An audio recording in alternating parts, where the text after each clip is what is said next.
बंदी छोड़ सतगुरु रामपाल जी भगवान की जय हो।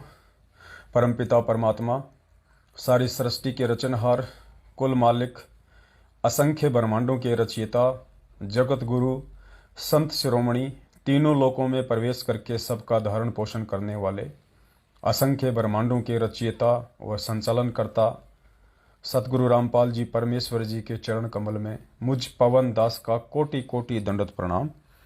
और आप सभी लाइव देख रहे सत्सेवक भाई बहनों को सत्साई। पुण्यात्मा दया परमपिता परमेश्वर जी की, जिनकी सत प्रेरणा से और जिनके आशीर्वाद से एक बार पुनः आप और हम सभी भाई बहन सोशल मीडिया पे कुछ समय के लिए लाइव हैं। सतगुरुदेव जी की इसको एक विशेष रजा कह सकते हैं। और संदेशा कोई विशेष सब्जेक्ट को लेके नहीं है, कुछ छोटी छोटी बातें हैं।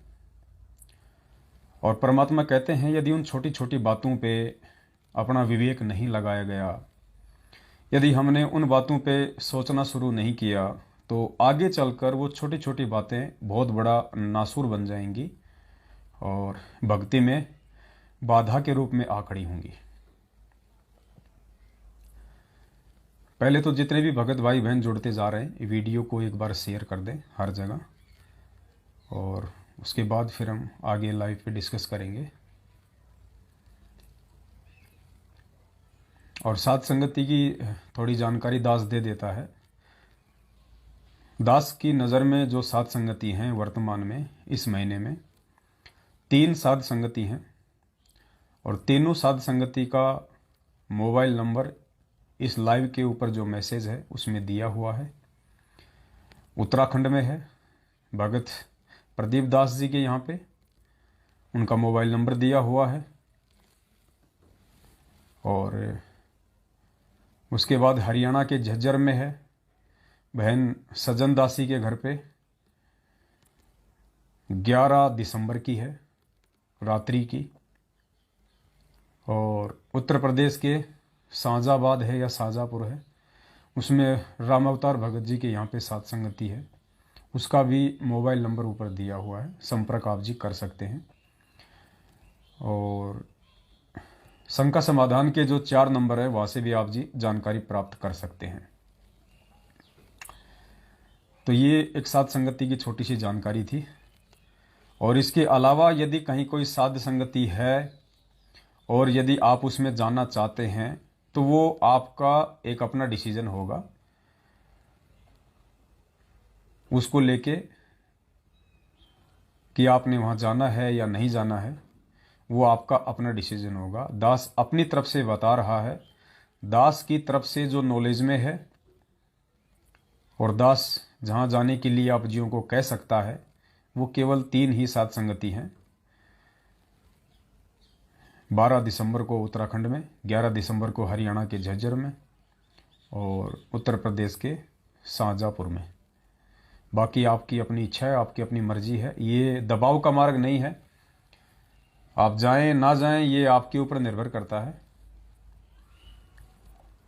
क्योंकि बहुत सारे लोग हैं वो समय का फ़ायदा उठाते हुए काल प्रेरणा से अपने आप को सत्सेवक कहते हैं, और वो भी धर्म भंडारे और साध संगति के नाम पे संगत को इकट्ठा करते हैं। वो कितना मर्यादाओं में है कितना मर्यादाओं में नहीं है ये दास नहीं जानता है, इसलिए दास रिकमेंड नहीं करेगा। दास केवल उसी साध संगति के विषय में आप जियों को बताएगा, और शंका समाधान के नंबरों पे जब आप कॉल करेंगे तो वो भी आपको उन्हीं साध संगतियों के विषय में जानकारी देंगे जो हमारी नॉलेज में है, और जिनके लिए हम आपको कह सकते हैं कि आप वहाँ पे जा सकते हैं। बाकी कोई अपने स्तर पे कोई साध संगति करता है तो वो जाना ना जाना वो आपका विषय है, उसमें फिर हमसे पूछने की आवश्यकता नहीं है आपको। तो पुण्यात्माओं, काफ़ी भगत भाई बहन जुड़ चुके हैं, तो छोटा सा संदेशा था, आपने बहुत ध्यान से सुनना है। और अब समय आ गया है कि हम खाली इन बातों को सुनने से ऊपर उठ के अपने जीवन में उतारें। जो हम सुनते हैं साध संगतियों के माध्यम से परमेश्वर के वचन, उनको अब हम अपने जीवन में उतारना शुरू कर दें। क्योंकि साध संगतियों में आप आते हो या गुरुदेव के वचन आप सुनते हो, और उन वचनों को यदि आप अपने जीवन में नहीं उतारते हो या उतारना शुरू नहीं करते हो तो इसके भयंकर दुष्परिणाम आगे चल के हम सबको भोगने पड़ेंगे। 2022 निकट है और हम सबको पता है कि परमेश्वर जेल में बैठने नहीं आए हैं। उनके लिए एक एक पल भारी हो रहा है।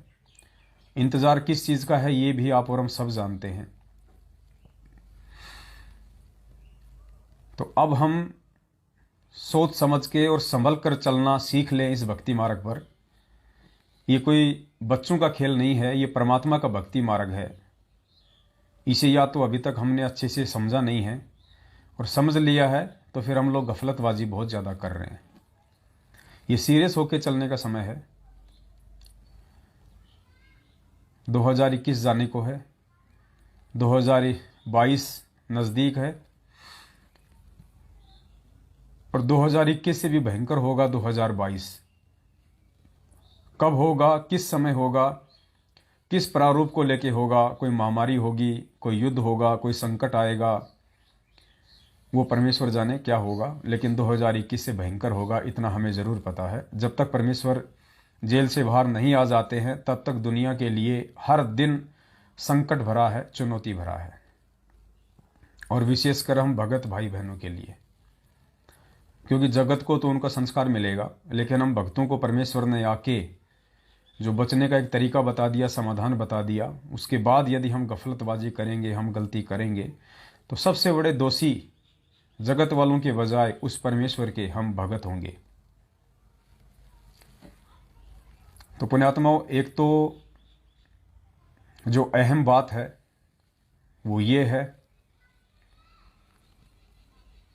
कि अब हम उस परमेश्वर के वचनों को जो हम सन 1994 से 2014 तक सुनते आए हैं, इतने सत्संग परमेश्वर ने किए हैं, इतने वचन अपनी आत्माओं को दिए हैं, उस आधार से सबसे पहले तो हमें ये पहचान हो जानी चाहिए कि इस पूरी पृथ्वी पे यदि कोई परमेश्वर है, कोई परमात्मा है, कोई असल में भगवान है, गॉड है, रब है, अल्लाह है, खुदा है, तो परमपिता परमेश्वर सतगुरु रामपाल जी भगवान है। उनके अलावा धरती पे और कोई परमात्मा, कोई परमेश्वर नहीं है। और उसके बाद उस परमेश्वर ने जो वचन आप और हमें अपने जीवन में अमल में लाने के लिए दिए हैं, क्योंकि ये सत्संग जो किए हैं परमपिता परमेश्वर ने, यही उनके असली वचन हैं। उन्होंने अपनी पुस्तक में जो लिख दिया हमारे लिए, वही उनका असली वचन है। जो सत्संग उन्होंने डीवीडीज में, मेमोरी कार्ड में डाल दिए हैं, हमारे मोबाइल में हैं, वो उस परमेश्वर के, उस असली खुदा के असली वचन हैं। उसके अलावा धरती पे और कोई वचन नहीं है जिन पे हम यकीन कर सकें। ये परमेश्वर के ताज़ा ताज़ा वचन हैं, सन 1994 से 2014 तक किए गए सत्संग। तो अब हम इन वचनों पर सोचना शुरू कर दें, विचार करना शुरू कर दें। गफलतबाजी में हम बहुत जी चुके हैं।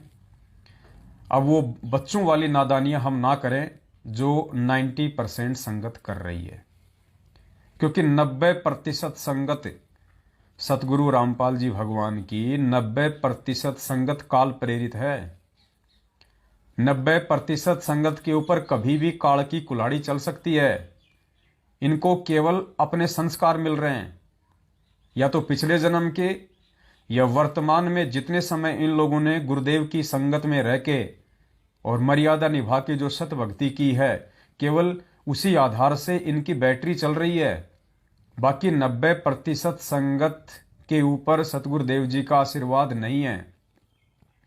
और 90% में वो आते हैं जो सतलोक आश्रम मैनेजमेंट हरियाणा वालों के पीछे अंधे होके चल रहे हैं, जो परमेश्वर के वचनों को साइड में रखे हुए हैं, और जैसा उनको आदेश बता दिया जाता है वो ज्ञान से मेल खाता है या नहीं खाता है, इन सब बातों से उन लोगों को फिलहाल कोई लेना देना नहीं है। ऐसे लोग जो भगत का चोला पहन के सारे कर्म जगत वाले ही कर रहे हैं, जिनके पास में कोई मर्यादा नहीं है, उन लोगों की बैटरी चल रही है, और वे सभी लोग काल प्रेरित हैं। जैसा चाहेगा आने वाले समय में काल उनको नाच नचाएगा, और वर्तमान में आपकी आंखों के समय नचा भी रहा है। आप देख भी रहे हैं, आए दिन लोग मर रहे हैं, हमारे भगत भाई बहन। सतनाम प्राप्त हों, सारनाम प्राप्त हों, अकाल मौतें मर रहे हैं। तो पुण्यात्माओं, अब ये गफलत में जीने का समय नहीं है। वो 90% तो काल की हद में है, उनको तो छोड़ दीजिए आप। दास बात उन 10% की कर रहा है जो सत्सेवकों के रूप में जाने और पहचाने जाते हैं। और आज का वीडियो उन 10% सत्सेवकों के लिए है। उन 10% में भी 50% सत्सेवक नहीं है। 50% खाली देखा देखी में भोग लगा रहे हैं, खाली देखा देखी में साध संगतियों में आ रहे हैं। उनके अंदर एक भगत के गुण और लक्षण नहीं हैं। और यदि समय रहते उन 50% लोगों ने यदि अपने आचरण में, अपनी नैतिकता में, अपने विचारों में, अपने स्वभाव में चेंजेस नहीं किए, तो परमेश्वर अपना आशीर्वाद भरा हाथ उनके सिर से भी हटा लेगा।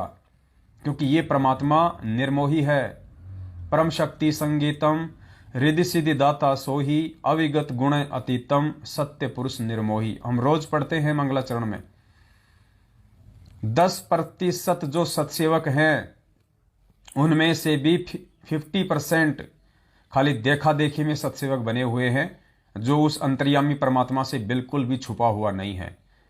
और उस परमेश्वर को धोखा कोई नहीं दे सकता। जिन्होंने धोखा देने की कोशिश की थी, आज उनकी हालत धोबी के कुत्ते जैसी हो रही है, ना घर के ना घाट के, जो 90% की श्रेणी में आते हैं और जो इस पंथ को छोड़ के अपनी मनमुखी सोच आधार से उनके ज्ञान में कमियां निकाल के जा चुके हैं। वो धोबी के कुत्ते कहे जा सकते हैं। वो ना उस परमेश्वर के हैं और ना ही वो अपने किसी काम के हैं। उनके ऊपर काल का पहरा है, जब चाहे काल उनकी मुंडी मरोड़ सकता है। जो 10% हैं उनके लिए ये संदेशा है। उस 10% में भी जो गफलत में जी रहे हैं, जो अपने आप को सत्सेवक कहते हैं लेकिन सत्सेवकों के गुण और लक्षण उनमें बिल्कुल भी नहीं है, तो ऐसे व्यक्ति के लिए ये संदेशा है। क्योंकि दास की ड्यूटी परमात्मा ने आप जियों को संदेशा देने की लगाई हुई है। और संदेशा देने में ये दास किसी भी प्रकार की कोई भी कोताही नहीं बरतेगा। चाहे कोई नाराज हो, चाहे कोई खुश हो, मुझे इन बातों से कोई लेना देना नहीं है। कोई खुश होगा तो मुझे अपनी भक्ति देने वाला नहीं है और ना मुझे चाहिए, और कोई नाराज हो जाएगा तो मेरी भक्ति ले नहीं सकता। क्योंकि परमात्मा कहते हैं कि पक्षा पक्षी के कारण सब जग रहा भुलान, निरपक्ष होके हरि भजे सो ही संत सुजान। ये पक्ष और विपक्ष से दूर निष्पक्ष होके चलने का मार्ग है परमपिता परमेश्वर सतगुरु रामपाल जी भगवान का। और परमात्मा जिस आत्मा को संदेश वाक्य के रूप में चुनता है, वो आत्मा भी यदि पक्ष और विपक्ष की भूमिका में आ जाएगी तो उसका भी बक्कल उतरेगा, चाहे पवन दास हो, चाहे अन्य कोई भाई बहन हो। इसलिए चाहे किसी को अच्छा लगे, चाहे किसी को बुरा लगे, दास ने जो कहना है वो कहना है। क्योंकि दास परमेश्वर का कुत्ता है, परमेश्वर का नौकर है। दास परमेश्वर की तरफ से कहेगा, अपनी तरफ से कुछ नहीं कहेगा। और उसके बाद यदि किसी को अच्छा लगे तो अच्छी बात है, बुरा लगे तो दास के लिए तो वो भी अच्छी बात है। क्योंकि दास का मकसद संगत को बहलाना, फुसलाना या अपना कोई स्वार्थ सिद्ध करना नहीं है। अगर मेरे मन में भी इस तरह के घटिया विचार उत्पन्न होने लग गए तो मैं परमेश्वर का दोषी हो जाऊंगा, और उसी दिन से परमात्मा अपना आशीर्वाद भरा पंजा मेरे सिर से भी उठा लेगा। फिर मेरा कोई मतलब, कोई औचित्य इस भक्ति मार्ग में भक्ति करने का या किसी को संदेशा देने का नहीं रह जाएगा। इसलिए दास को परमेश्वर ने जो भूमिका दी है, जो सेवा दी है, दास तन मन धन से उसे निभाने का पूरा प्रयास करेगा। उसमें चाहे किसी को अच्छा लगे, चाहे किसी को बुरा लगे। तो 2022 नजदीक है, भयंकर विनाशकारी समय है, इसको नकारा नहीं जा सकता है।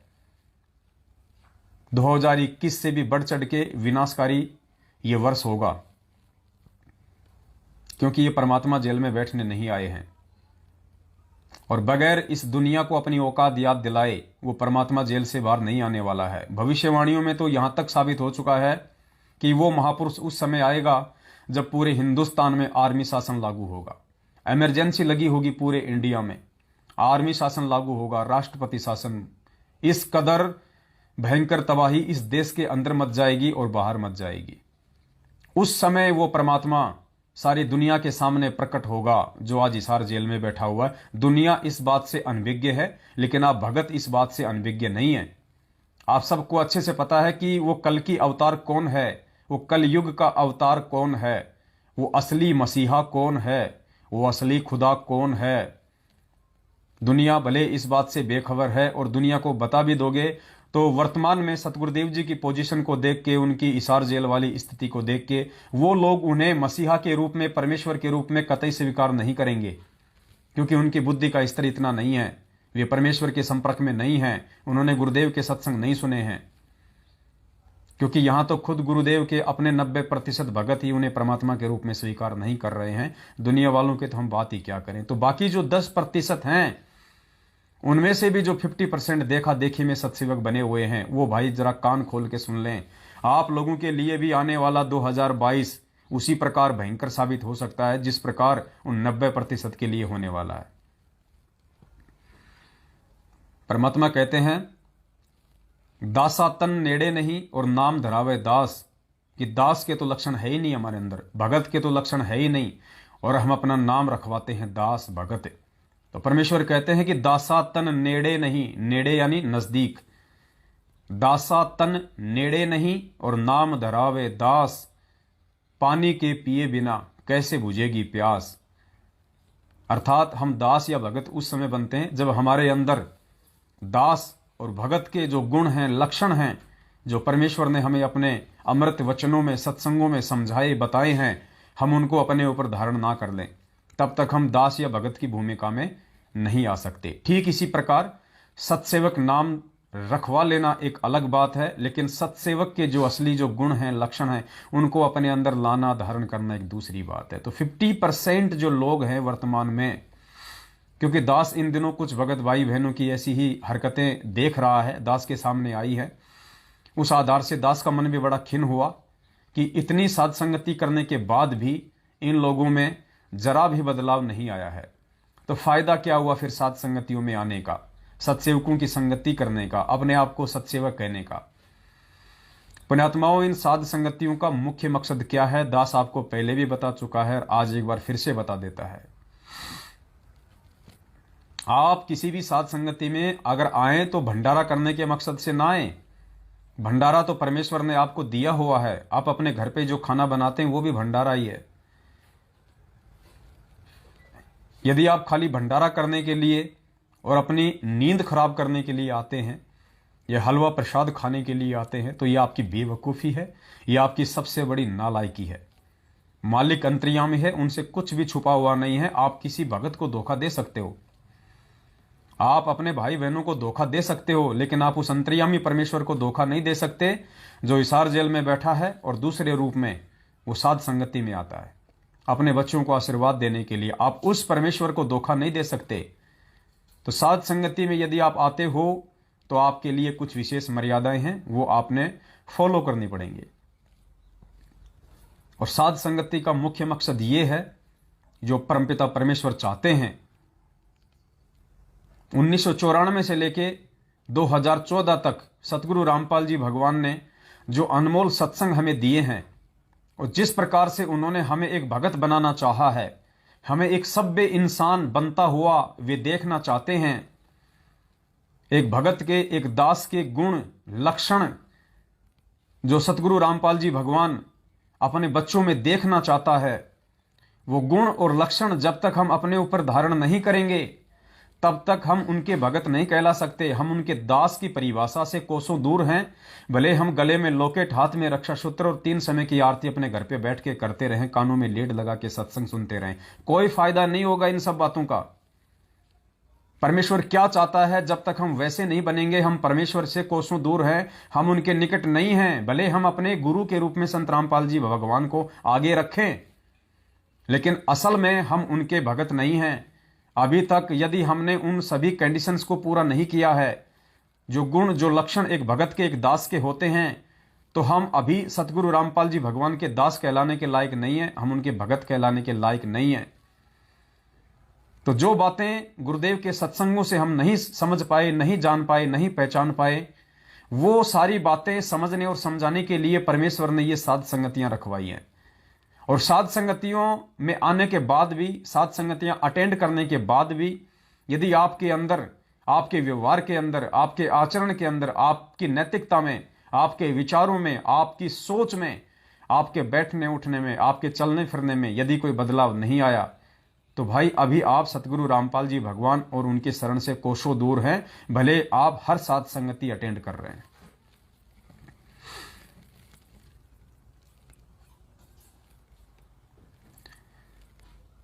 एक छोटा सा एग्जाम्पल दास आपको देना चाहेगा। अभी जोधपुर की साथ संगति हुई, परमेश्वर ने बहुत बड़ी रजा की, बहुत काफी संख्या में भगत भाई बहन आए, अच्छी बात है।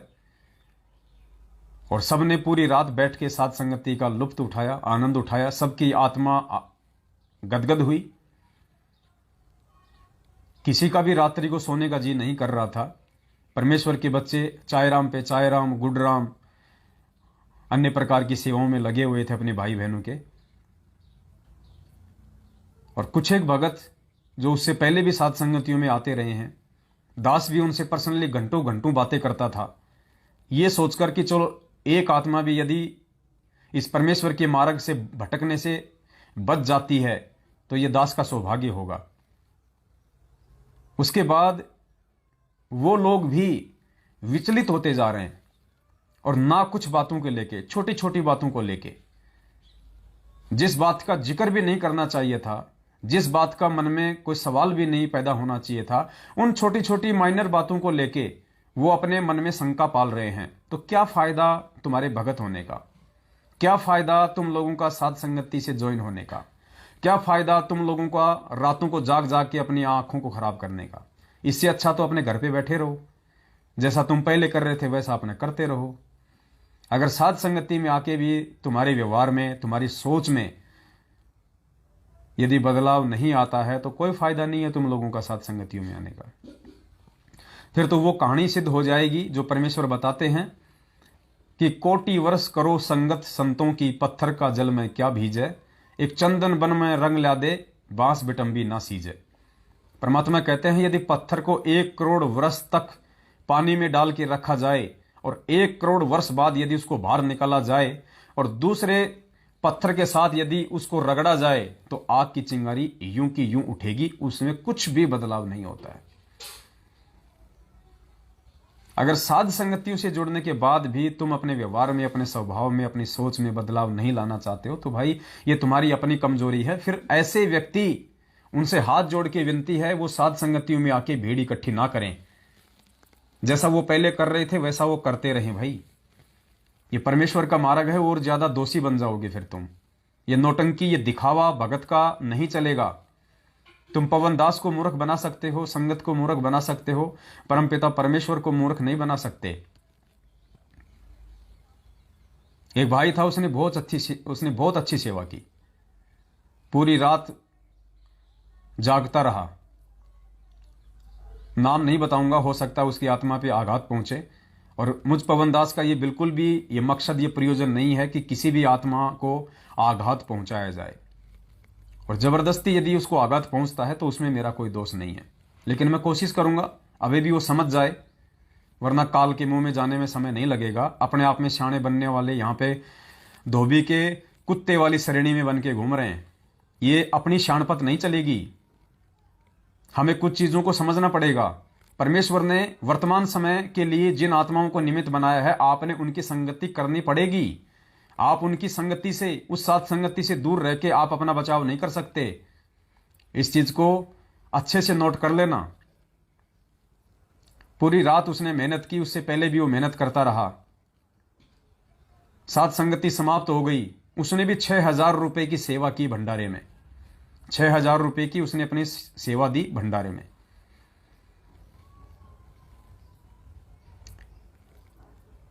और दास जिससे 1 साल से संपर्क में है, घंटों घंटों उससे बात होती है, और उस साथ संगति में एक नालायक काल प्रेरित व्यक्ति आ जाता है और मात्र आधा घंटे की उसके साथ में बातचीत करता है, और उस आधा घंटे की बातचीत से लगातार साथ संगतियों में आ रहे उस भाई के विचार तुरंत चेंज हो जाते हैं।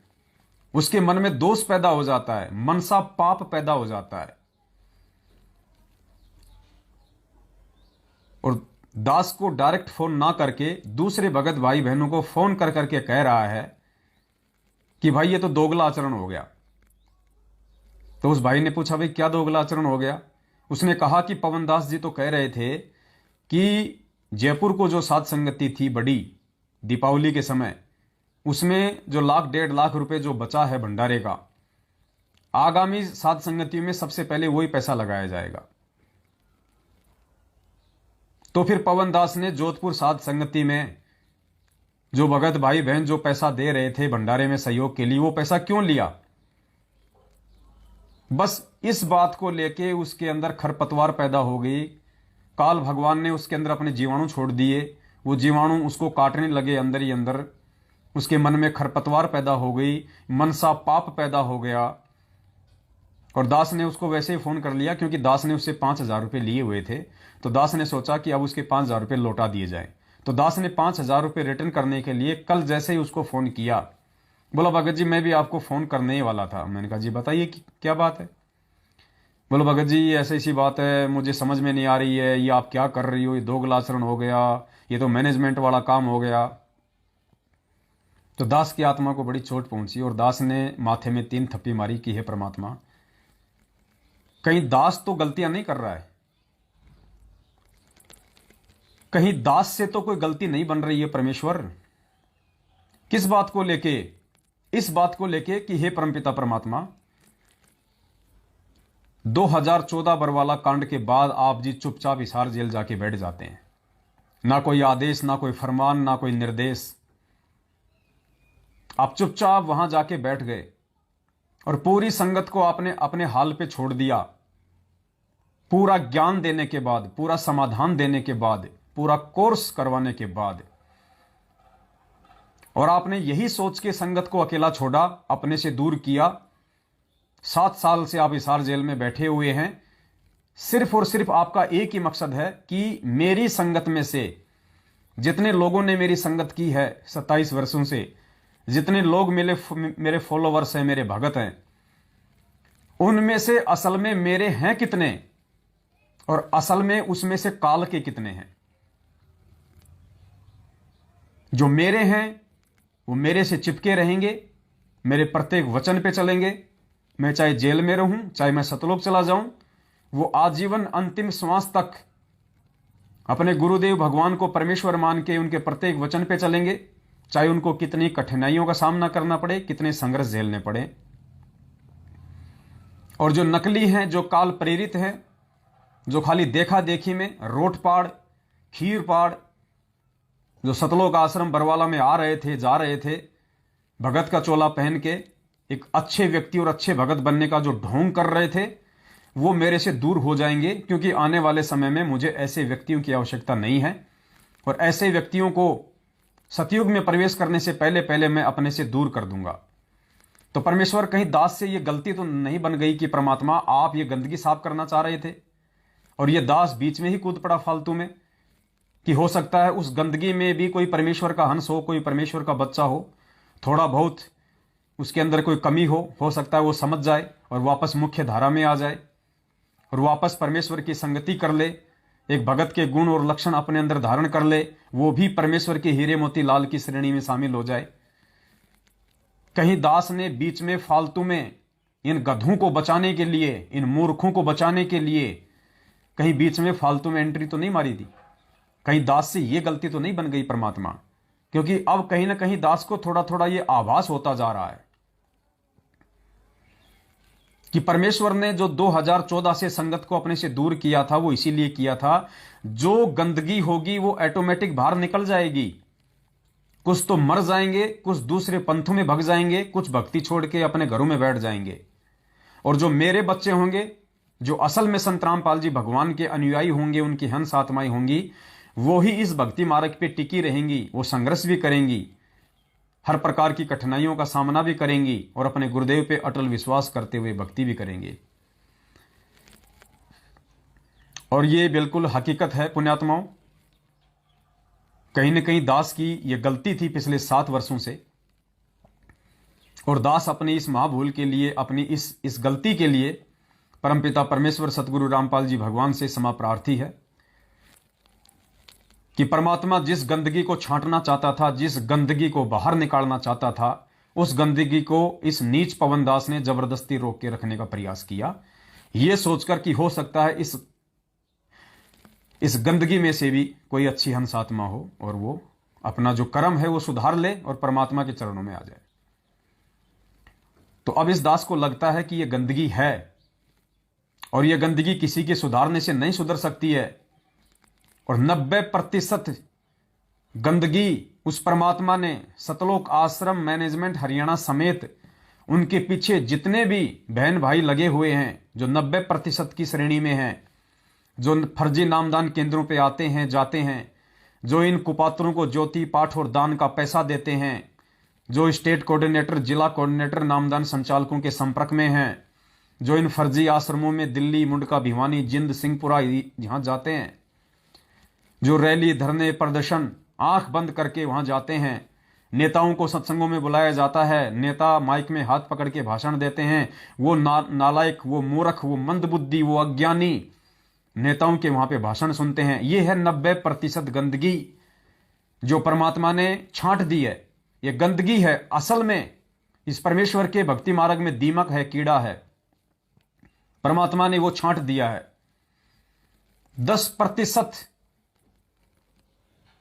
थे जिनके अंदर कोई गुंजाइश थी, लेकिन 10% में से भी जो गंदगी है उसको परमात्मा ने छांटना है।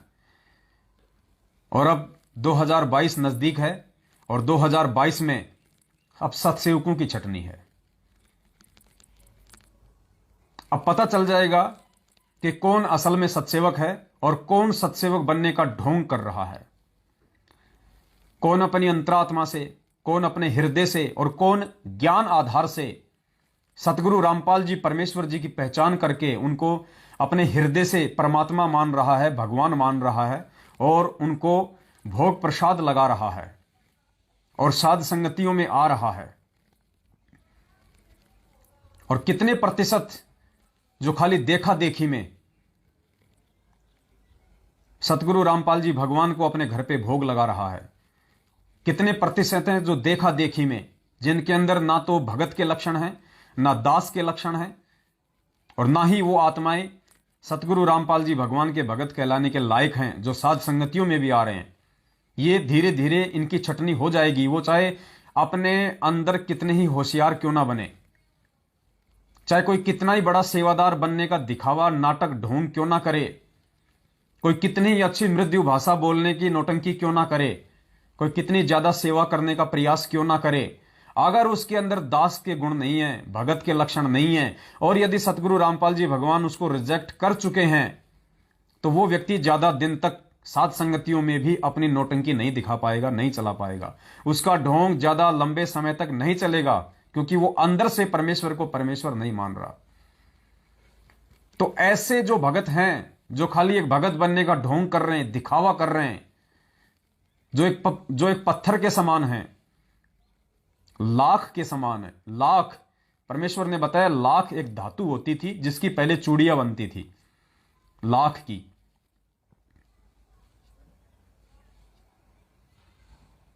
तो उन लोगों में कुछ भी चेंजेस, कुछ भी बदलाव नहीं आ सकता है। और परमात्मा कहते हैं कि काल को जीव कहीं नहीं माने, यानी जो काल का प्राणी होगा, कहते हैं वो कहीं नहीं टिकेगा, कहीं नहीं मान पाएगा। वो काल को जीव कहीं नहीं माने, कोट सुने जो ज्ञाना।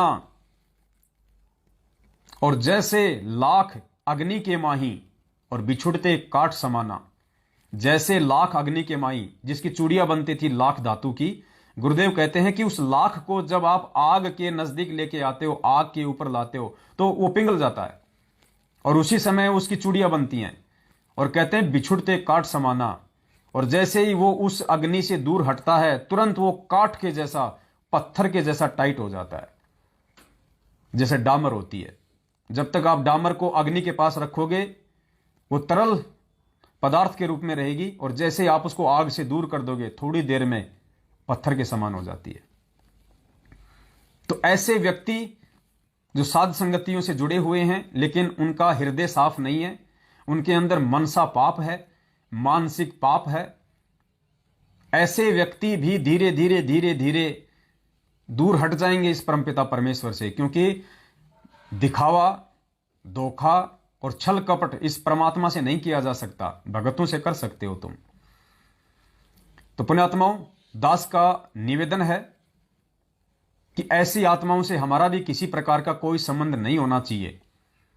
हम इस परमेश्वर के निष्पक्ष भक्ति मार्ग के पंथी हैं, और ऐसा कोई भी व्यक्ति, चाहे आपका कितना ही प्यारा क्यों ना हो, आपसे कितना ही वो घनिष्ठ संबंध वाला क्यों ना हो, आपको लगता है कि ये व्यक्ति गुरुदेव के ज्ञान आधार से दूर है, इस व्यक्ति के अंदर अभी भी खरपतवार बाकी है, ये व्यक्ति अभी भी बात बात पे शंका करता है, पुण्यात्माओं निवेदन करता है ये पवनदास, उस व्यक्ति से तुरंत अपना संबंध तोड़ दो।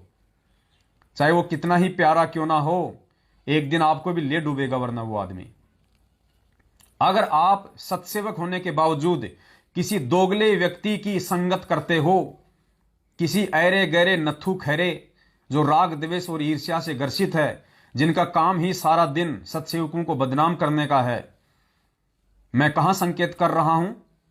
उन दुष्ट आत्माओं का नाम लिए बिना दास आपको उनकी पहचान करवा रहा है कि ऐसे व्यक्ति जो ना खुद भक्ति करते हैं, ना दूसरों को भक्ति करने देना चाहते हैं, जो सांकट की श्रेणी में हैं, उनके विषय में परमात्मा कहते हैं कि कहते को कहीं जान दे, गुरु की सीख तू ले, साकट और सवान को उल्ट जवाब ना दे।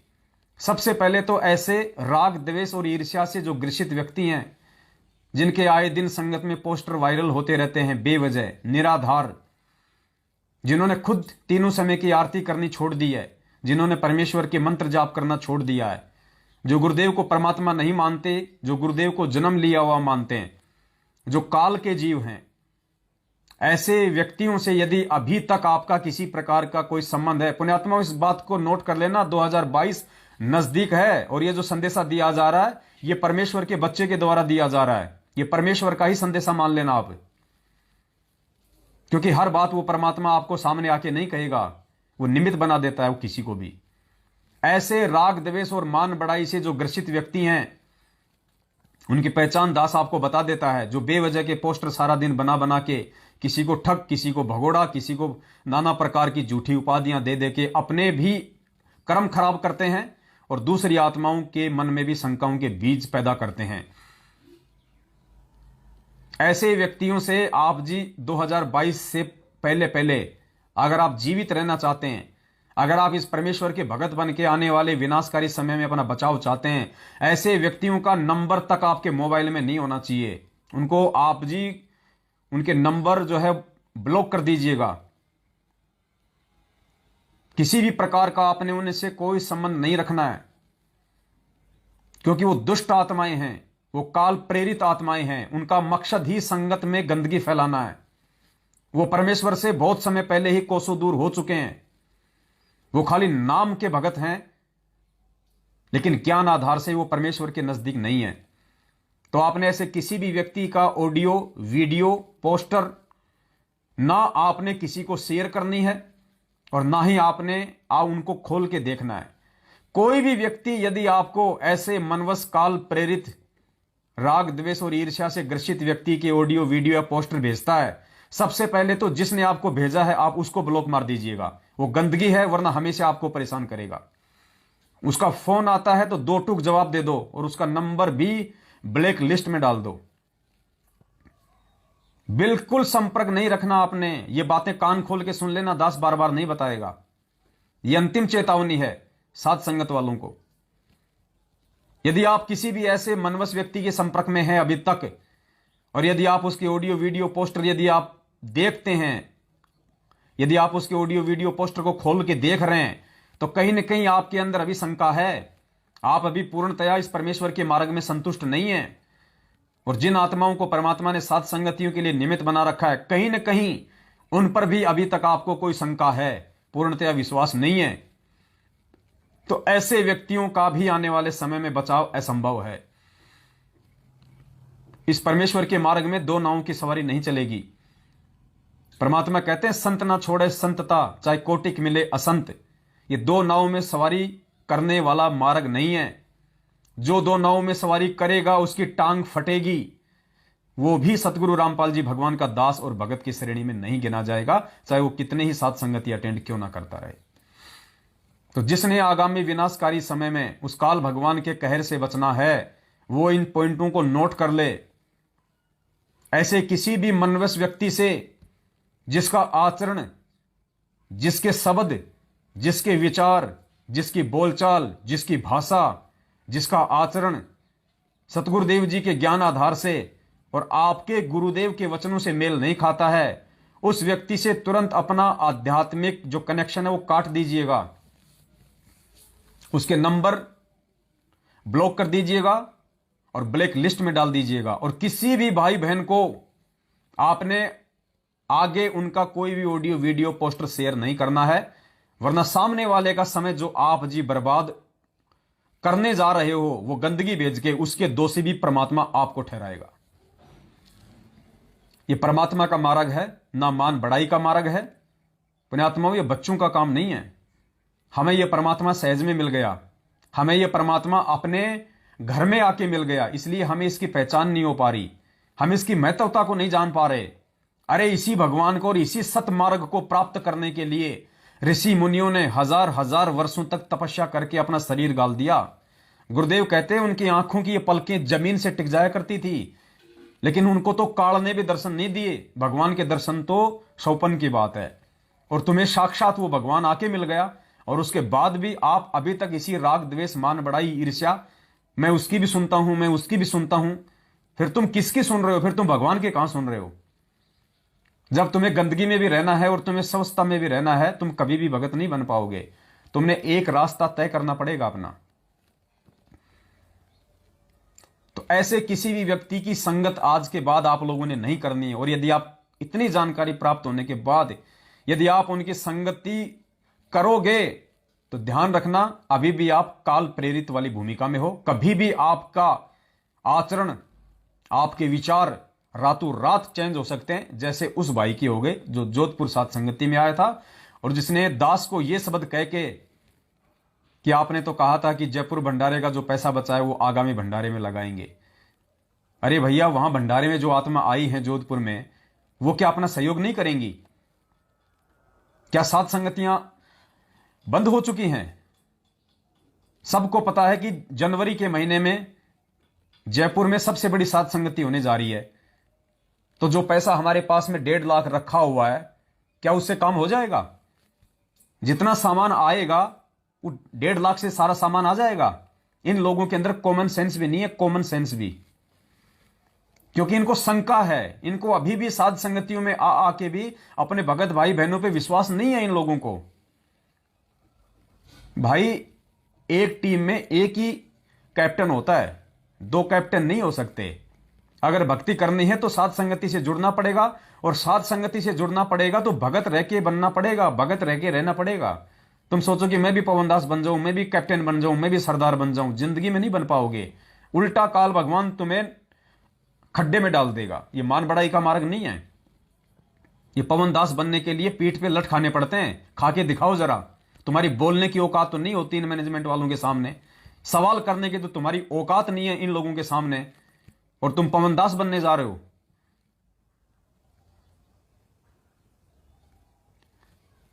पुण्यात्माओं, ये लास्ट वार्निंग है, लास्ट वार्निंग। दास अब ना तो ज्यादा लाइव आएगा, ना दास आगे कोई वीडियो बनाएगा।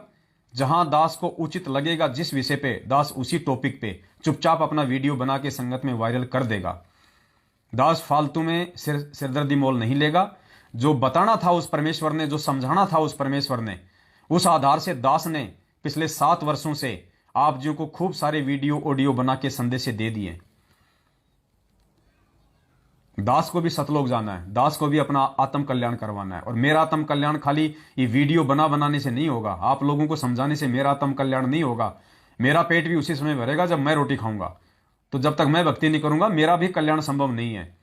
सारी जिंदगी ये पवनदास आप लोगों के नीचे हाथ दे के आपको ऊपर उठाता नहीं रहेगा। अब बहुत हो गया है। अब परमात्मा भी यही चाहता है कि बेटा अब छोड़ दे इनको। अब जो मेरा होगा वो मेरा ही रहेगा, और जो मेरा नहीं होगा उसको चाहे तू भी कितना प्रयास कर ले वो नहीं टिक पाएगा इस मार्ग में। वो गंदगी है, और उस गंदगी का इस मार्ग से निकलना ही सबके लिए अच्छा है। तो दास को तो ये आभास हो रहा है कि अब जो गंदगी है सत्सेवकों में से 2022 से उसकी भी छटनी शुरू हो जाएगी। जो खाली दिखावे के सत्सेवक हैं, जिनके अंदर वही राग द्वेष ईर्ष्या भरी हुई है, जिनके अंदर से पाप क्रम है, मनसा पाप जिनके अंदर भरा हुआ है, अब वो नहीं टिक पाएंगे इस मार्ग में। और ऐसे व्यक्तियों को जबरदस्ती हमने बांध के भी नहीं रखना है। इसलिए पुण्यात्माओं, इन सात संगतियों से जुड़ के हमने उस टारगेट को अचीव करना है जिस टारगेट को परमात्मा अचीव करवाना चाहता है, और वो है कि हम जो अपने नाम के आगे दास लगाते हैं और नाम से पहले जो हम भगत लगाते हैं, पुण्यात्माओं, अब हमारे अंदर वो लक्षण, वो गुण आ जाने चाहिए। हमारे अंदर वो सील, संतोष, विवेक, दया, अक्षमा हमारे अंदर आ जानी चाहिए। हमने थोड़ा सा आगे बढ़ के प्रयास करना पड़ेगा उन गुणों को अपने अंदर लाने का। जो भी छोटी छोटी कठिनाइयां, समस्याएं, बाधाएं हमारे सामने आती हैं, हमने उनको अपने बुद्धि विवेक से सोच विचार करके अपने अंदर सहनशीलता लाके हमने भगत के लक्षण अपने अंदर लाने पड़ेंगे। हम बात बात पे मायूस हो जाते हैं, बात बात पे हम छोटे बड़े बन जाते हैं, बात बात पे हम किसी पे शंका कर बैठते हैं। अब नहीं चलेगा इस मार्ग में ये, क्योंकि हमें सतलोक जाना है और सतलोक जाने के लिए हमारे को निष्पाप बनना पड़ेगा। छल कपट राग द्वेष से दूर बनना पड़ेगा। परमात्मा कहते हैं, कबीरा आप ठगाइए और न ठगिए कोई, आप ठगाए सुख होते हैं और ठगे दुख होई। कोई सामने वाला हमें गाली दे रहा है, हमारा भगत भाई होके देने दो उसको। वो हमारे विषय में गलत पोस्टर डाल रहा है, उसकी सोच हमारे विषय में यदि उल्टी हो चुकी है, हो जाने दो। हमने उसका उल्टा जवाब नहीं देना है। कुछ भगत भाई बहन हैं जिनको सहन नहीं होता है, वो कहते हैं भगत जी आपने इसको ऐसा क्यों बोल दिया, आपने उसको ऐसा क्यों बोल दिया। तो दास उनसे निवेदन करता है कि सहनशीलता वाला गुण अपने अंदर ले आओ। ये पवन दास, आप इसको पिछले 7 साल से देख रहे हो। इस दास को पिछले 7 साल में जितनी गालियां पड़ी हैं, जितनी मार पड़ी है, इस दास के ऊपर जितनी परेशानी आई हैं, शायद या आप में से किसी के ऊपर आई होंगी। उसके बाद भी इस दास के मुख से अगर किसी के लिए एक भी अगर कोई गाली वाला शब्द निकला हो, किसी को कोई धमकी भरा शब्द निकला हो, पुण्यात्माओं, एक भी शब्द 7 साल से दास ने अपनी अंतरात्मा से भी किसी के प्रति कोई बुरा नहीं सोचा। लोगों ने मुझे इस भक्ति मार्ग से दूर करने के लिए, क्योंकि देखिए काल को पता था कि ये आत्मा बहुत इंपॉर्टेंट है और इस आत्मा को यदि तोड़ लिया जाए तो मेरा काम बहुत आसान हो जाएगा।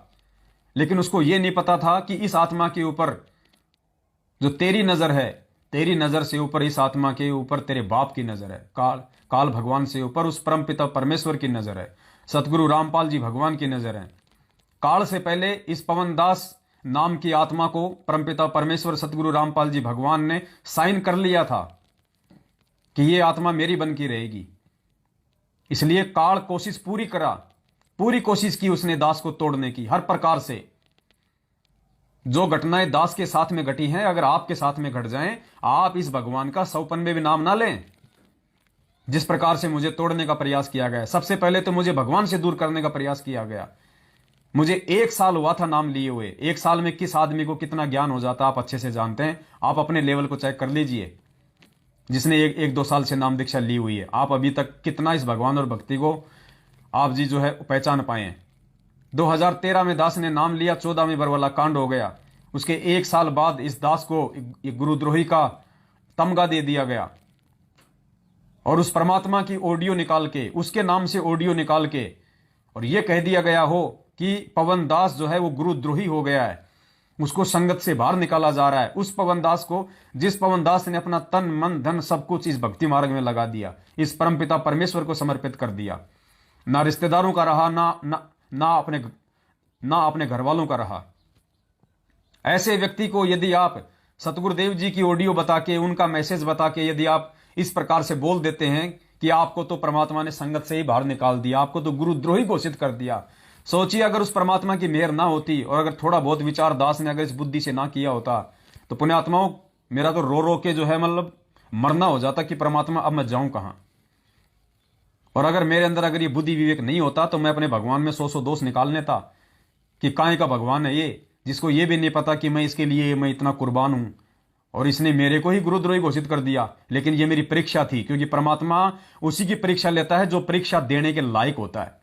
गधों की परीक्षा नहीं लेता परमात्मा, मूर्खों की परीक्षा नहीं लेता परमात्मा। उसकी परीक्षा लेता है जो आत्मा परीक्षा देने के लायक होती है। संघर्ष परमात्मा उस आत्मा के सामने खड़ा करता है जिस आत्मा के ऊपर इस परमेश्वर को विश्वास होता है कि ये मेरा बच्चा संघर्ष करने के लायक है। परमात्मा उसी को जिम्मेदारी देता है। आज जितने भी मेरे सत्सेवक भाई बहनों के सामने जो कठिनाइयां, संघर्ष जो आ रहे हैं, जिनको वो फॉलो कर रहे हैं, सामना कर रहे हैं उनका, चाहे वो पारिवारिक हो, चाहे आर्थिक हो, चाहे सामाजिक हो, पुण्यात्माओं, याद रखना, परमात्मा संघर्ष के लिए उन्हीं आत्माओं को निमित्त बनाता है जो आत्मा संघर्ष करने के लायक होती है। अरे किसी भी पैरालाइसिस व्यक्ति को कभी कोई दौड़ के लिए कोई चुनता है क्या? जिसका एक पैर कटा हो, जिसका दोनों पैरों से जो पैरालाइसिस हो, जिसको लकवा मार गया हो, क्या कोई भी रेफरी, क्या कोई भी कोच उसको दौड़ के लिए सिलेक्ट करता है? कभी नहीं करता। रेफरी हमेशा उसी को, कोच हमेशा उसी को दौड़ के लिए सिलेक्ट करता है जिसके दोनों पैर बिल्कुल जो स्वस्थ होते हैं और उसको लगता है कि ये व्यक्ति बिल्कुल स्वस्थ है और ये व्यक्ति दौड़ को फाइट करेगा, उसी को वो चुनता है। तो परमेश्वर उन आत्माओं को अपने मिशन के लिए नहीं चुनता है जो कि ऑलरेडी मानसिक रूप से और आध्यात्मिक रूप से पैरालाइसिस हैं। तो आप और हम चंद सत्सेवकों को परमात्मा ने संघर्ष के लिए चुना है, तो ये हमारा सौभाग्य है और हमने उस परमेश्वर के इस चुनाव में पूरा योगदान करना है। हमने परमेश्वर को निराश नहीं होने देना है। तो पुण्यात्मा, बहुत सोच समझ के एक एक कदम हमने इस भक्ति मार्ग पे आगे रखना है। अगर भगत बने हो तो भगत ही बनो। अगर भगवान ने हमारे को भगत के लिए चुना है तो हमने भगत बन के दिखाना भी है। हमने परमात्मा के विश्वास को यथावत रखना है, कायम रखना है। हमने गुरुदेव को ये कहने और सोचने पे मजबूर होने नहीं देना है कि मैंने किन गधों का चुनाव कर लिया सतलोक के लिए। जो 90% लोग फेल हो चुके हैं, सतलोक आश्रम मैनेजमेंट हरियाणा और उनके पीछे लगे हुए 90% लोग फेल हो चुके हैं। उनकी सिर्फ बैटरी चल रही है, ध्यान रखना। उन पे कभी भी काल का वार हो सकता है। और सत्सेवकों में 50% ऐसे लोग हैं जो अभी भी काल की परिधि में हैं, जो गंदगी फैलाने की पूरी कोशिश करेंगे।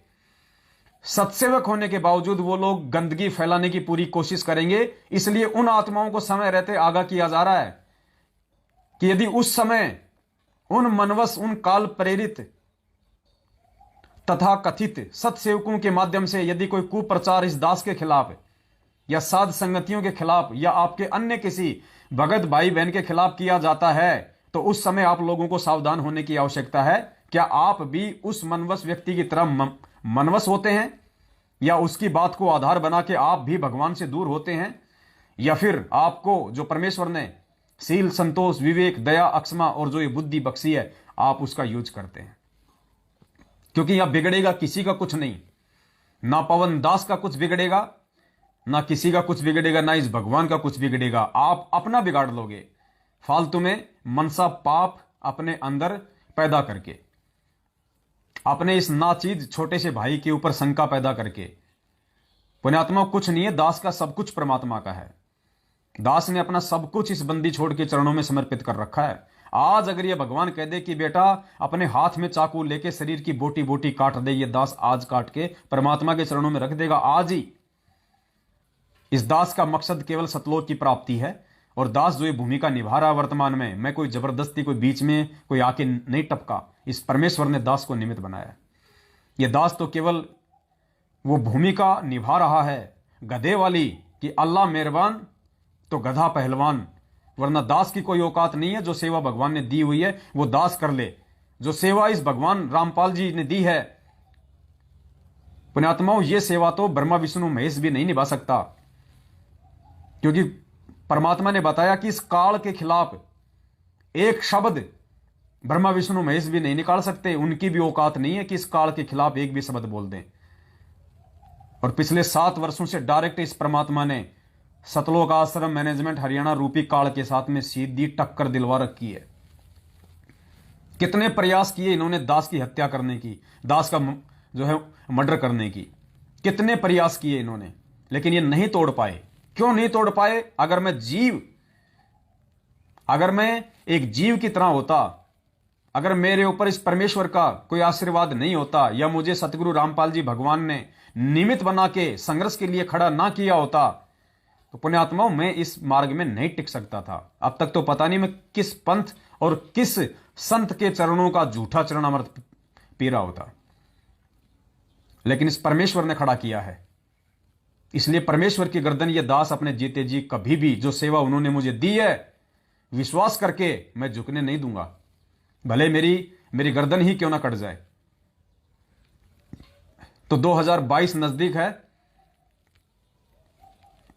यदि आप सत्सेवक हैं और यदि आप सत्सेवक बने रहना चाहते हैं, दो चीजें नोट कर लेना। सबसे पहले, ऐसे किसी भी मनवस व्यक्ति से, राग द्वेष और ईर्ष्या से ग्रस्त व्यक्ति से, जिसका सारा दिन खाली गधे की तरह भौंकने का है, उल्टे सीधे ऑडियो वीडियो पोस्टर बना के किसी को बदनाम करने का है, ऐसे व्यक्ति से तुरंत अपना कनेक्शन, अपना संबंध काट लीजिए। भले ही वो आपका जीजा क्यों ना हो, आपका साला ही क्यों ना हो, तुरंत उस व्यक्ति से अपना कनेक्शन काट लीजिए। ऐसा व्यक्ति आपको कितना ही भ्रमित करने का कुप्रयास क्यों ना करे, आपने उसकी बातों पे बिल्कुल भी ध्यान नहीं देना है।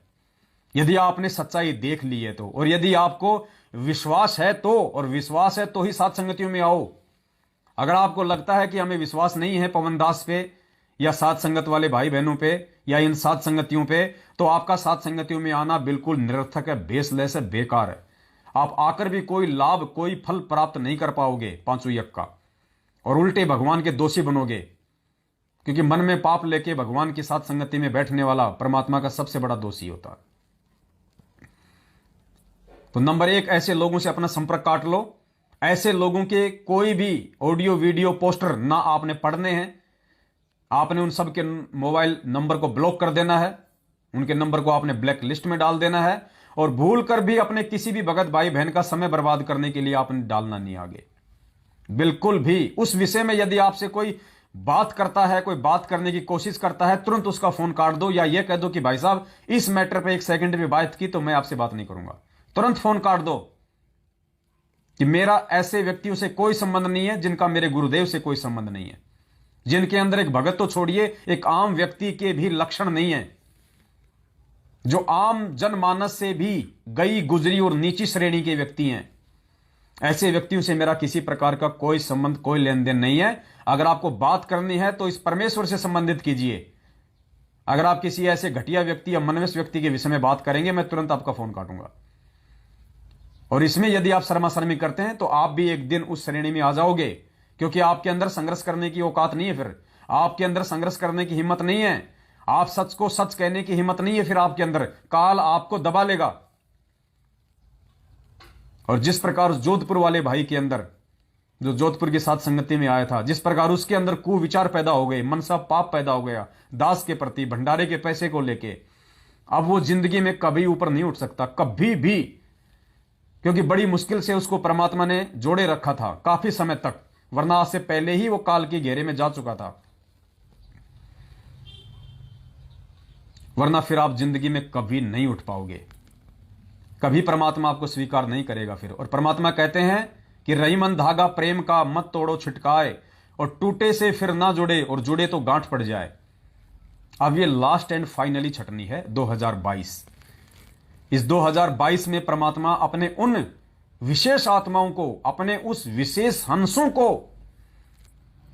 एक साइड में कर लेगा, सत्सेवकों में से भी छांट के, जिनकी परमात्मा आगामी समय में सेवा लेगा अपने आने के बाद।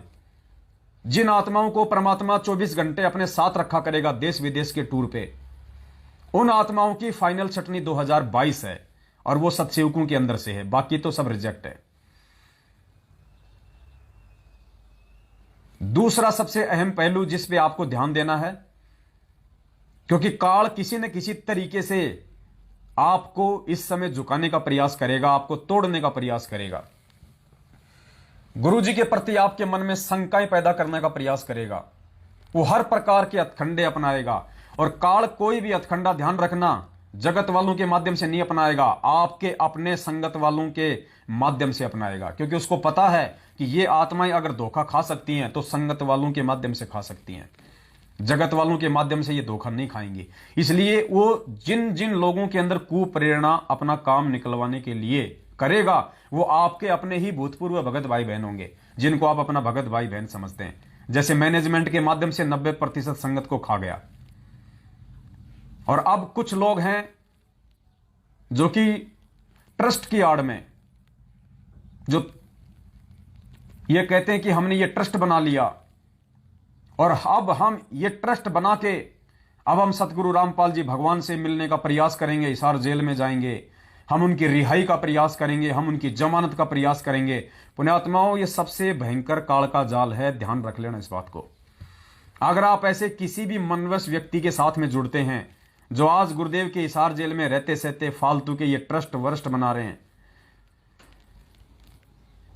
और उसके माध्यम से आप भक्तों को जोड़ रहे हैं कि इस ट्रस्ट के मेंबर बन जाओ, इस ट्रस्ट के सदस्य बन जाओ, हमारे पास में ये सबूत हैं, हमारे पास में ये सबूत हैं, हम गुरु जी से मिलने का प्रयास करेंगे। अरे क्या मिलने का प्रयास करोगे तुम गुरु जी से?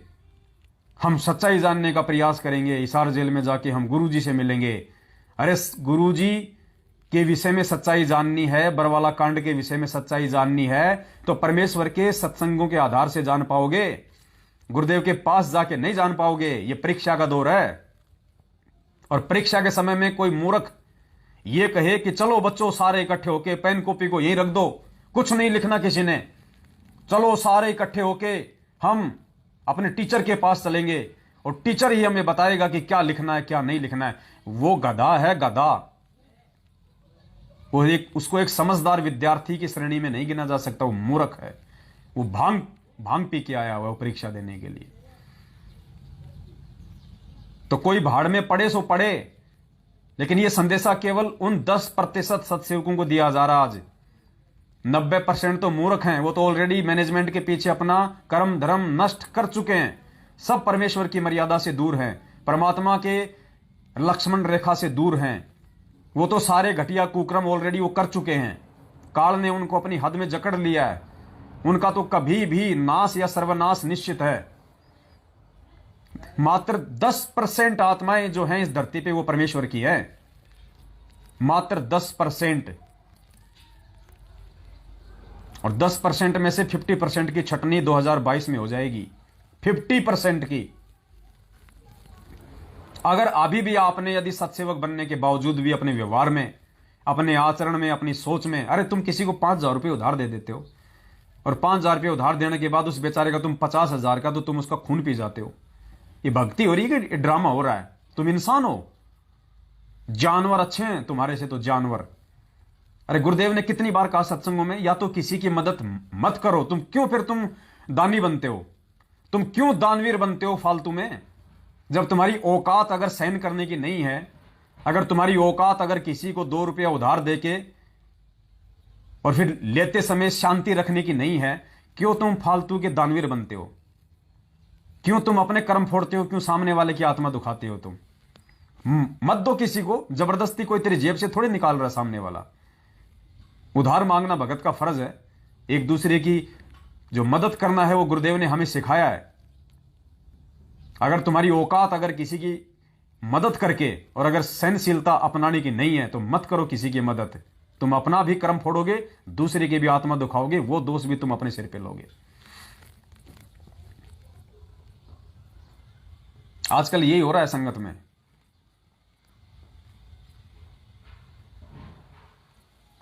ये काल भगवान इस दास को हर प्रकार से तोड़ने का प्रयास कर रहा है, हर प्रकार का, लेकिन ये सफल नहीं हो पाएगा। मेरे साथ में परमात्मा है। खूब कोशिश करी इसने। अभी जो 4 लाख रुपए का जो मैटर है, पुण्यात्माओं, वो पैसे देने का अधिकारी मैं नहीं था। जिस प्रकार उस रणजीत ने मेरे ऊपर विश्वास करके और उसने वो 4 लाख रुपए मुझे दिए उस ओमपाल के लिए, मेरठ वाले के लिए, उसी प्रकार उस ओमपाल पे विश्वास करके और मैंने उन दोनों को आमने सामने उनको मैंने बैठा दिया। देखो यहां क्या होता है। परमात्मा कहते हैं निरंजन धन तेरा दरबार, यहां पे तनिक ना न्याय विचार, साचों को तो झूठा बतावा इन झूठों का एतबार। निरंजन धन तेरा दरबार। ओमपाल मेरठ वाला जिसको पैसों की जरूरत थी 4 लाख की, और देने वाला वो हरियाणा का रणजीत, दोनों को मैंने मेरठ में आमने सामने बैठाया। उसने अपने 4 लाख की डिमांड बताई और कहा कि 2 महीने में इसका मैं दे दूंगा पैसा। दोनों को आमने सामने मैंने बैठाया।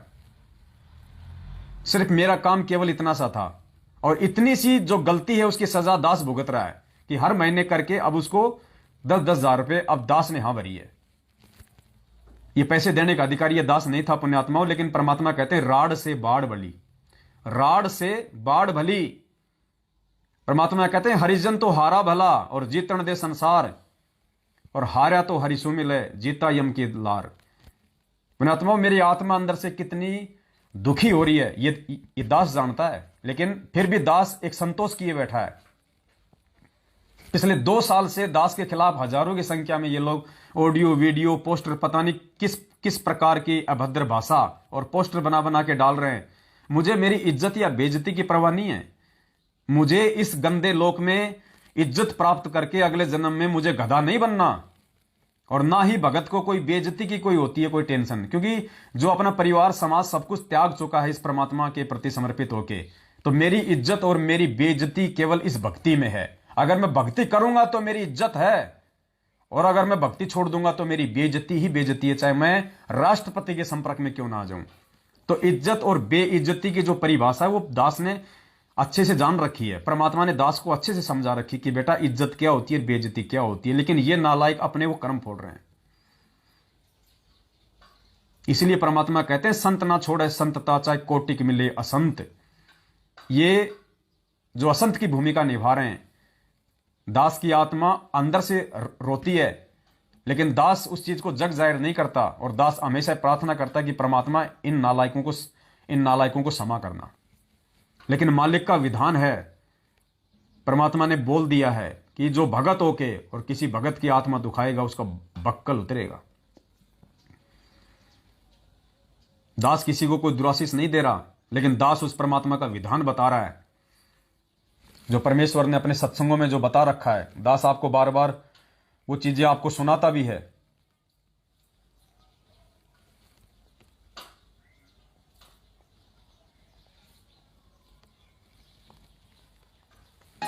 बोलो सतगुरुदेव की जय हो।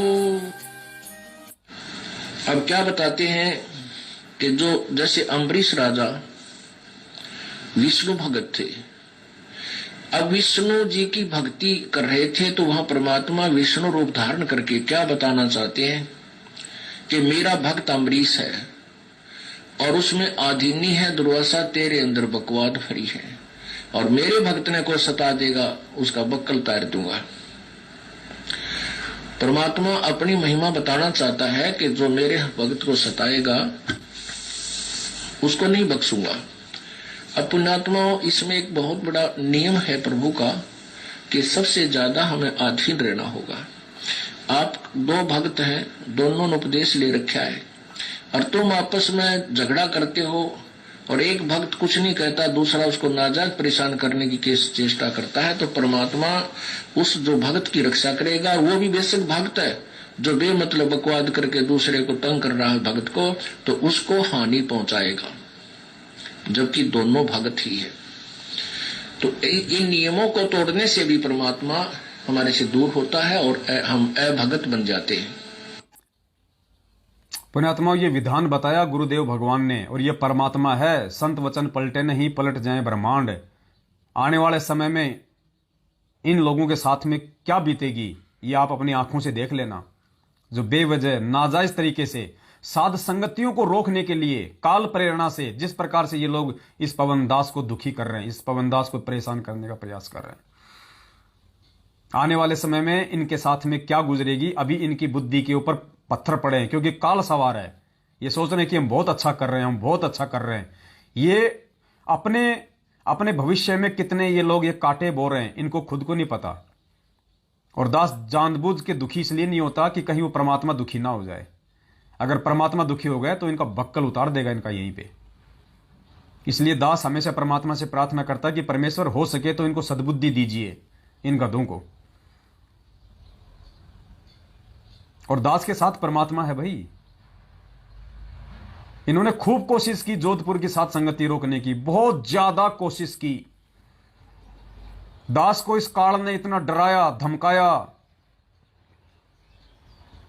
जोधपुर से डॉक्टर रामेश्वर जांगिड़ जी कितना चीख रहे थे, कितना चिल्ला रहे थे, ये नहीं आ सकता जोधपुर, नहीं आएगा जोधपुर, इसकी औकात नहीं है जोधपुर में आ जाएगा, 5 मिनट में मैं इसको धूल चटा दूंगा, ये ज्ञान चर्चा फलाना दिखना। पुण्यात्माओं, एक बात नोट करना, मेरा किसी से कोई राग द्वेष नहीं है, ना किसी डॉक्टर से, ना किसी वकील से, ना किसी इंजीनियर से, ना हो सकता है।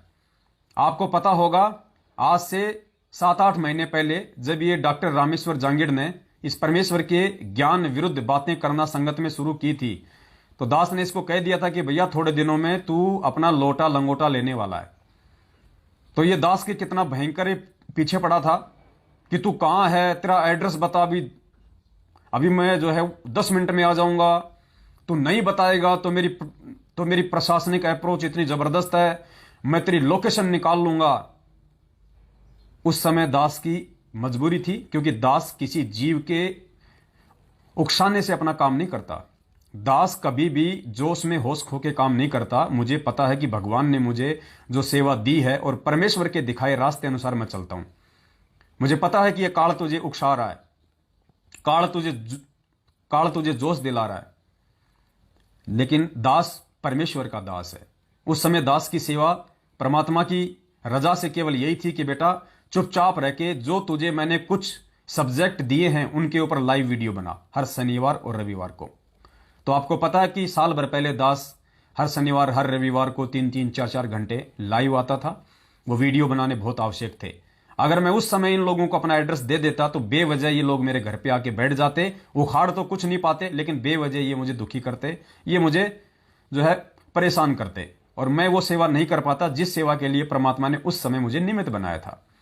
तो ये सोच के दास ने इसको उस समय कही थी एक बात कि भैया तेरे जोश दिलाने से और तेरे उकसाने से कुछ नहीं होने वाला है डॉक्टर साहब। आपकी राष्ट्रपति से पहचान हो सकती है, आपके प्रधानमंत्री से पहचान हो सकती है, लेकिन मेरी पहचान उस परम पिता परमेश्वर से है, जो राष्ट्रपति से भी ऊपर है, प्रधानमंत्री से भी ऊपर है। और मैंने कहा अभी तो आप मेरा एड्रेस निकालने की बात कर रहे हो, आप मेरी लोकेशन लेने की बात कर रहे हो। डॉक्टर साहब जिस दिन वो समय आएगा तेरे जोधपुर में आऊंगा, तेरे जोधपुर में। और परमात्मा ने दास का वो वचन सफल करवाया। 4 और 5 दिसंबर को उसी डॉक्टर के पैतृक गांव के नजदीक बागोरिया गांव में भोपालगढ़ तहसील में सात संगति का प्रोग्राम परमात्मा ने रखवाया। और इन लोगों का इतना मुझे डराने के बावजूद, मुझे धमकाने के बावजूद, ये दास जोधपुर की सात संगति में गया अपने भगवान को निमित्त मान के, क्योंकि मेरे परमेश्वर ने मुझे एक ही बात सिखाई है कि बेटा भगत किसी से लड़ता नहीं और भगत किसी से डरता नहीं। ये दास उसी डॉक्टर रामेश्वर जांगिड़ के गांव में गया, वहां पे देसवाल उसका गांव है, पास में पड़ता है। उसी जोधपुर की सीमा में ये दास सात संगति में गया, और ना वहां पे कोई डॉक्टर आया ना कोई डॉक्टरानी आई। और उस सात संगति में डॉक्टर रामेश्वर जांगिड़ जी की जो धर्म पत्नी है वो भी आई थी, वो सतसेवक है। उसी सात संगति में डॉक्टर रामेश्वर जांगिड़ का साला राम प्रकाश वो भी आया, क्योंकि वो भी सतसेवक है। और दास भी गया उस सात संगति में। हमें किसी का भय नहीं है, क्योंकि हम गलत नहीं हैं, लेकिन हम इन लोगों के अनुसार नहीं चलते, और ना हम चलेंगे, ना हमें चलने की आवश्यकता। हम चलेंगे अपने गुरुदेव भगवान के दिखाए रास्ते के अनुसार, तब हम सफल होंगे, तब परमात्मा हमारे साथ रहेगा। उसके बावजूद भी इन लोगों को रास नहीं आया। अंदर अंदर से ये लोग जल भुन गए कि हमारे तो सारे के सारे दाव फेल हो गए। ये पवनदास जोधपुर में पहुंच कैसे गया? फिर इन सब ने मिलके, डॉक्टर रामेश्वर जांगिड़ ने मिलके, और जो 2-3 और हैं जो सारा दिन जो पोस्टर बनाते रहते हैं फालतू के, इन सभी लोगों ने मिलके, क्योंकि एक पुरानी कहावत है पुण्यात्माओं कि दुश्मन का दुश्मन मित्र होता है। यानी इस पवनदास के जितने भी जो ये दुश्मन है, ये सब आपस में ये मित्र बने हुए हैं। इन सभी मित्रों ने मिलके फिर एक नई चाल चली। सात संगति के दूसरे दिन वहां पे उस रणजीत को भेज दिया कि रणजीत जी आप जाओ वहां पे, वहां पवनदास मिलेगा, वहां जाके उसको डिस्टर्ब करो। उस रणजीत को भेज दिया वहां पे, और परमात्मा ने दया करी, वो आया, मेरे लिए सोने पे सुहागा। मेरे लिए परमात्मा ने बहुत अच्छा किया। 5 भाइयों के बीच में बैठ के वहां पे मीटिंग हुई, और सर्वसम्मति से, और दास ने उन सबको जो डिसीजन नहीं निकला, उससे पहले ही दास ने सबको बोल दिया कि भैया इसके 2 रास्ते निकलेंगे एंड में, आपको करना तो ठीक है, नहीं करना तो ठीक है। तो उन्होंने कहा कि भाई क्या है 2 रास्ते? दास ने कहा भैया 2 ही रास्ते हैं। सबसे पहला रास्ता तो यह है कि मैं इन पैसों के लिए जिम्मेदार नहीं हूं। मेरा और ओमपाल के बीच का क्या लेन देन है वो ओमपाल का और मेरा विषय है। ओमपाल ने मुझे जो मदद जो की थी जयपुर से मेरठ शिफ्ट करने की, तो ओमपाल ने कहा था कि जब गुरुजी आ जाएंगे उसके बाद तुझे पैसा देना है। इससे पहले मैं तेरे से 1 रुपया नहीं लूंगा। तो ओमपाल के वायदे अनुसार ओमपाल मेरे से कोई पैसा लेने का अधिकारी नहीं है जब तक गुरुजी जेल से ना आ जाए। और जो रणजीत ने जो मदद की है, वो रणजीत को भी अच्छे से पता है कि रणजीत के सामने मैंने 4 लाख रुपया ओमपाल को दिया है और उसकी जमीन की रजिस्ट्री के लिए मंगवाया था। तुम दोनों की आपस में बैठ के बातचीत करवाई थी। ओमपाल से मेरी कोई रिश्तेदारी नहीं थी और ना मेरी कोई तेरे से रिश्तेदारी है। भगत भाई होने के नाते जो है वो तूने हेल्प की और भगत भाई होने के नाते मैंने उसकी ओमपाल की जो है वो हेल्प करवाई। इसमें मेरा क्या दोष हो गया भाई? लेकिन फिर भी यहां पे क्योंकि ये काल का लोक है, परमात्मा कहते हैं हरिजन तो हारा भला।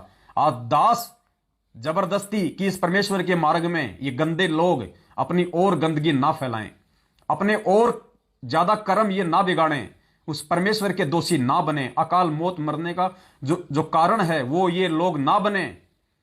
इसलिए दास ने वहां पे निर्दोष होते हुए दास ने झुकना ही उचित समझा और दास ने कहा कि भाई केवल 2 ही हैं इसके तरीके।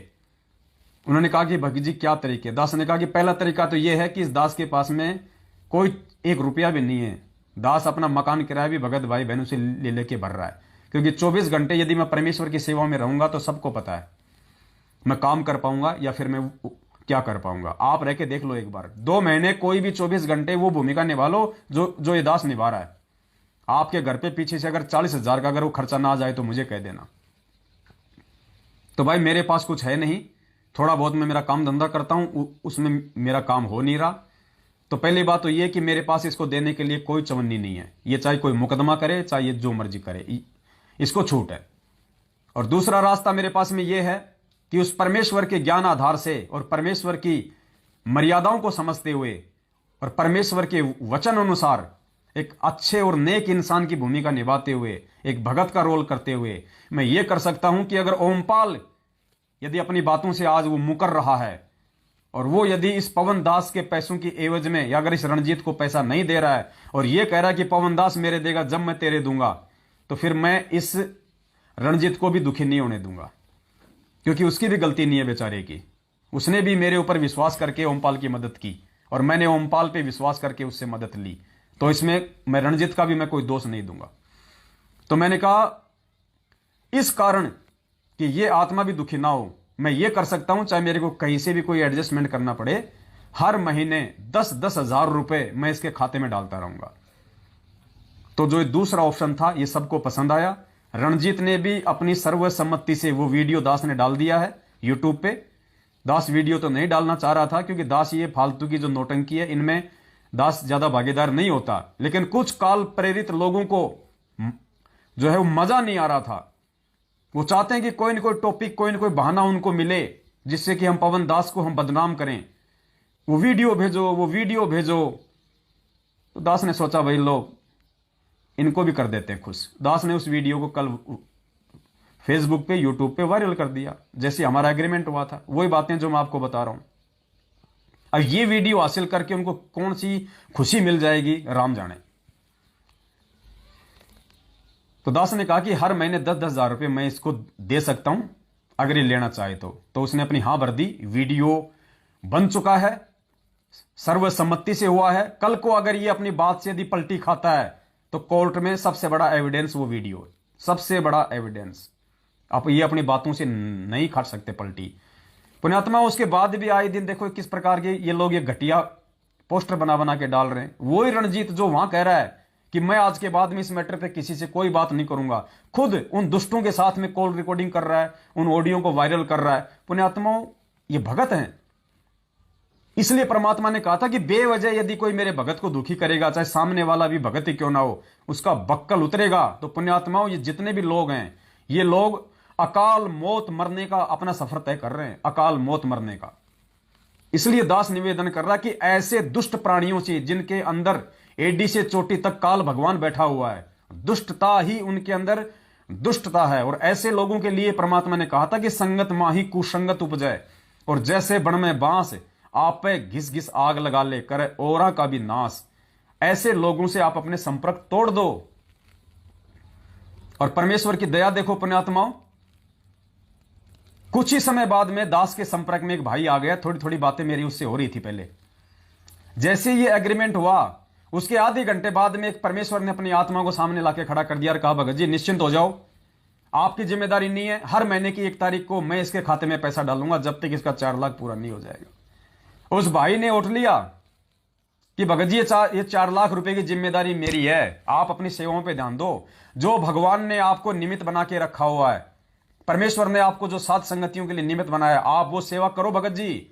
मैं वो सेवा नहीं कर पा रहा तो इससे बड़ा और मौका मुझे क्या मिलेगा उस भगवान की तरफ से कि आपको टेंशन फ्री रखने के लिए, ताकि ये परमेश्वर का मार्ग आगे बढ़े, ये सच्चाई, ये गुरु भगवान के जो ये सत्संग है, जो ये सार हैं, ये ज्ञान है, ये और आत्मा तो आगे से आगे जाए। आप भगत जी निर्विघ्न रूप से आप सात संगतियां करो, आप ये काम करो। आपकी जो हर महीने की जो ये 10-10 हजार रुपए की टेंशन है भगत जी, ये मेरे ऊपर छोड़ दो। और पुण्यात्मा उस भाई ने 4 लाख रुपए की जिम्मेदारी अपने ऊपर ले ली उसी समय। तो बताओ परमात्मा मेरे साथ है या नहीं है? तो मैं क्यों ना सेवा करूं, मैं क्यों ना अपने गुरु भगवान के चरणों का धो धो के ये अमृत पान करूं, जब मुझे पता है कि परमात्मा आगे से आगे मेरे साथ रहता है। इन्होंने तो मुझे डराने की, तोड़ने की पूरी कोशिश की कि कहां से लाएगा ये 10,000 रुपए हर महीने, इसका खुद का घर नहीं चल रहा, ये रणजीत के 10,000 रुपए कहां से देगा। इनको बड़ी खुशी हुई ये एग्रीमेंट सुनते ही कि अब आ गया ऊंट पहाड़ के नीचे, अब फंसेगा ये पवन दास, अब देखते हैं कहां कहां सात संगतियों में जाएगा, अब देखते हैं ये कमाने में लगा रहेगा या सात संगतियों में लगा रहेगा। इनको ये नहीं पता कि तुम जिसकी प्रेरणा से ये बकवाद कर रहे हो, काल की प्रेरणा से, उस काल का बाप सतगुरु रामपाल जी भगवान, पीछे 2 फोटोएं देख रहे हो, सदा दास के साथ रहता है, सदा 24 घंटे। इसलिए मुझे अपने परमेश्वर पे भरोसा है। तो पुण्यात्माओं, कोई भी मनवश प्राणी अगर कोई ट्रस्ट बना रहा है गुरुदेव की आड़ में, गुरुदेव के नाम की आड़ में, और यह कहता है कि हम गुरुजी से मिलेंगे, हम गुरुजी की जमानत करवाएंगे, हम गुरुजी की रिहाई करवाएंगे, पुण्यात्माओं आप लोगों को बहुत बड़ा बेवकूफ बनाया जा रहा है काल भगवान के द्वारा। वो ट्रस्ट बनाने वालों के ऊपर इतने कहर टूट रहे हैं, वो लोग आपको अपनी सच्चाई नहीं बताएंगे, बिल्कुल भी नहीं बताएंगे। शशि भूषण दास जो ये ट्रस्ट बना रहा है कोई ये सतसेवक के नाम से, बिहार वाला, जो अपने आप को वकील कहता है, एडवोकेट कहता है, मुझे नहीं पता वो एडवोकेट है या नहीं है, वकील है या नहीं है, और होगा, मुझे उससे कोई लेना देना भी नहीं है। ये लोग काल प्रेरणा से ये बकवाद कर रहे हैं और आप आत्माओं को फांसने के लिए, ताकि आप लोग भक्ति ना कर सको, आप लोग गुरु को भगवान ना मान सको। ये आप लोगों को फांसने की साजिश है बिहार के भक्तों को, बहुत भयंकर तरीके से। ये बहुत जोर का समय चल रहा है, इसलिए दास कह रहा है 2022 बहुत विनाशक है। जो अपने गुरु को परमेश्वर के रूप में स्वीकार नहीं करेगा उसका बचाव नहीं होगा। तो पहले उस शशि भूषण दास जी को देख लीजिएगा आप, वो शशि भूषण दास जिसकी भक्तमती पिछले 1 साल से दिल्ली हॉस्पिटल में एडमिट है, 1 साल हो गई उसको, ब्रेन हेमरेज है, ब्रेन हेमरेज, कोमा में है 1 साल से दिल्ली। अब बताइए क्या उसके ऊपर सतगुरुदेव की मेहर है क्या, रजा है क्या? अरे भगवान के भगत के तो कांटा भी नहीं लग सकता, बीमारी तो बहुत दूर की बात है। वो आदमी क्या कभी सुखी हो सकता है जिसकी बीवी 1 साल से दिल्ली के हॉस्पिटल में एडमिट है, जिसको ब्रेन हेमरेज है? क्या उस व्यक्ति के घर पे उस भगवान की मेहर हो सकती है, दया हो सकती है? कभी नहीं हो सकती जिंदगी में, भले वो अपने आप को भगत कहे। और उसके बावजूद भी और उल्टे काम करने में लगा हुआ है, गुरु को मानुस मानने में लगा हुआ है। गुरु जी की रिहाई करवाएंगे। अरे तुम गुरु जी की रिहाई कराओगे? तुम अपनी भक्तमती की तो रिहाई करवा लो दिल्ली से, तुम अपनी भक्तमती की तो हॉस्पिटल से उस बीमारी से रिहाई करवा लो। गुरु जी की रिहाई तो बहुत दूर की बात है। पुण्यात्माओं मर जाओगे। दास आगा कर रहा है, चेतावनी दे रहा है। परमात्मा कहते हैं गुरु मानुष कर जानते वो नर कहिए अंधे, ओए दुखी संसार में आ गए यम के फंद। जो अपने गुरु को मानुष समझेगा, परमात्मा कहते हैं उसके मन में दोष आएगा, और दोष आएगा तो काल का दाव लगेगा। अरे भाई परमात्मा हमें शब्द सुनाते हैं, भाई कर ले वकील, भाई कर ले गुरु वकील मुकदमा भारी है, भाई कर ले गुरु वकील मुकदमा भारी है। अरे आप और हमारा मुकदमा धर्मराज के दरबार में लंबित पड़ा है, और सतगुरुदेव जी हमारे वकील बन के उस मुकदमे को सुलझाने के लिए इस पृथ्वी लोक पे आए हुए हैं। और हम नालायक अपनी नालायकी के चलते मान और बड़ाई के लिए, चार भक्तों को अपने पीछे लगाने के लिए ट्रस्ट बना बना के उन भक्तों का भी हम सत्यानाश कर रहे हैं। अब जो भगत उस ट्रस्ट का मेंबर बनेगा तो उस ट्रस्ट का मेन मकसद क्या है? गुरुजी को बाहर निकलवाना, गुरुजी की रिहाई करवाना।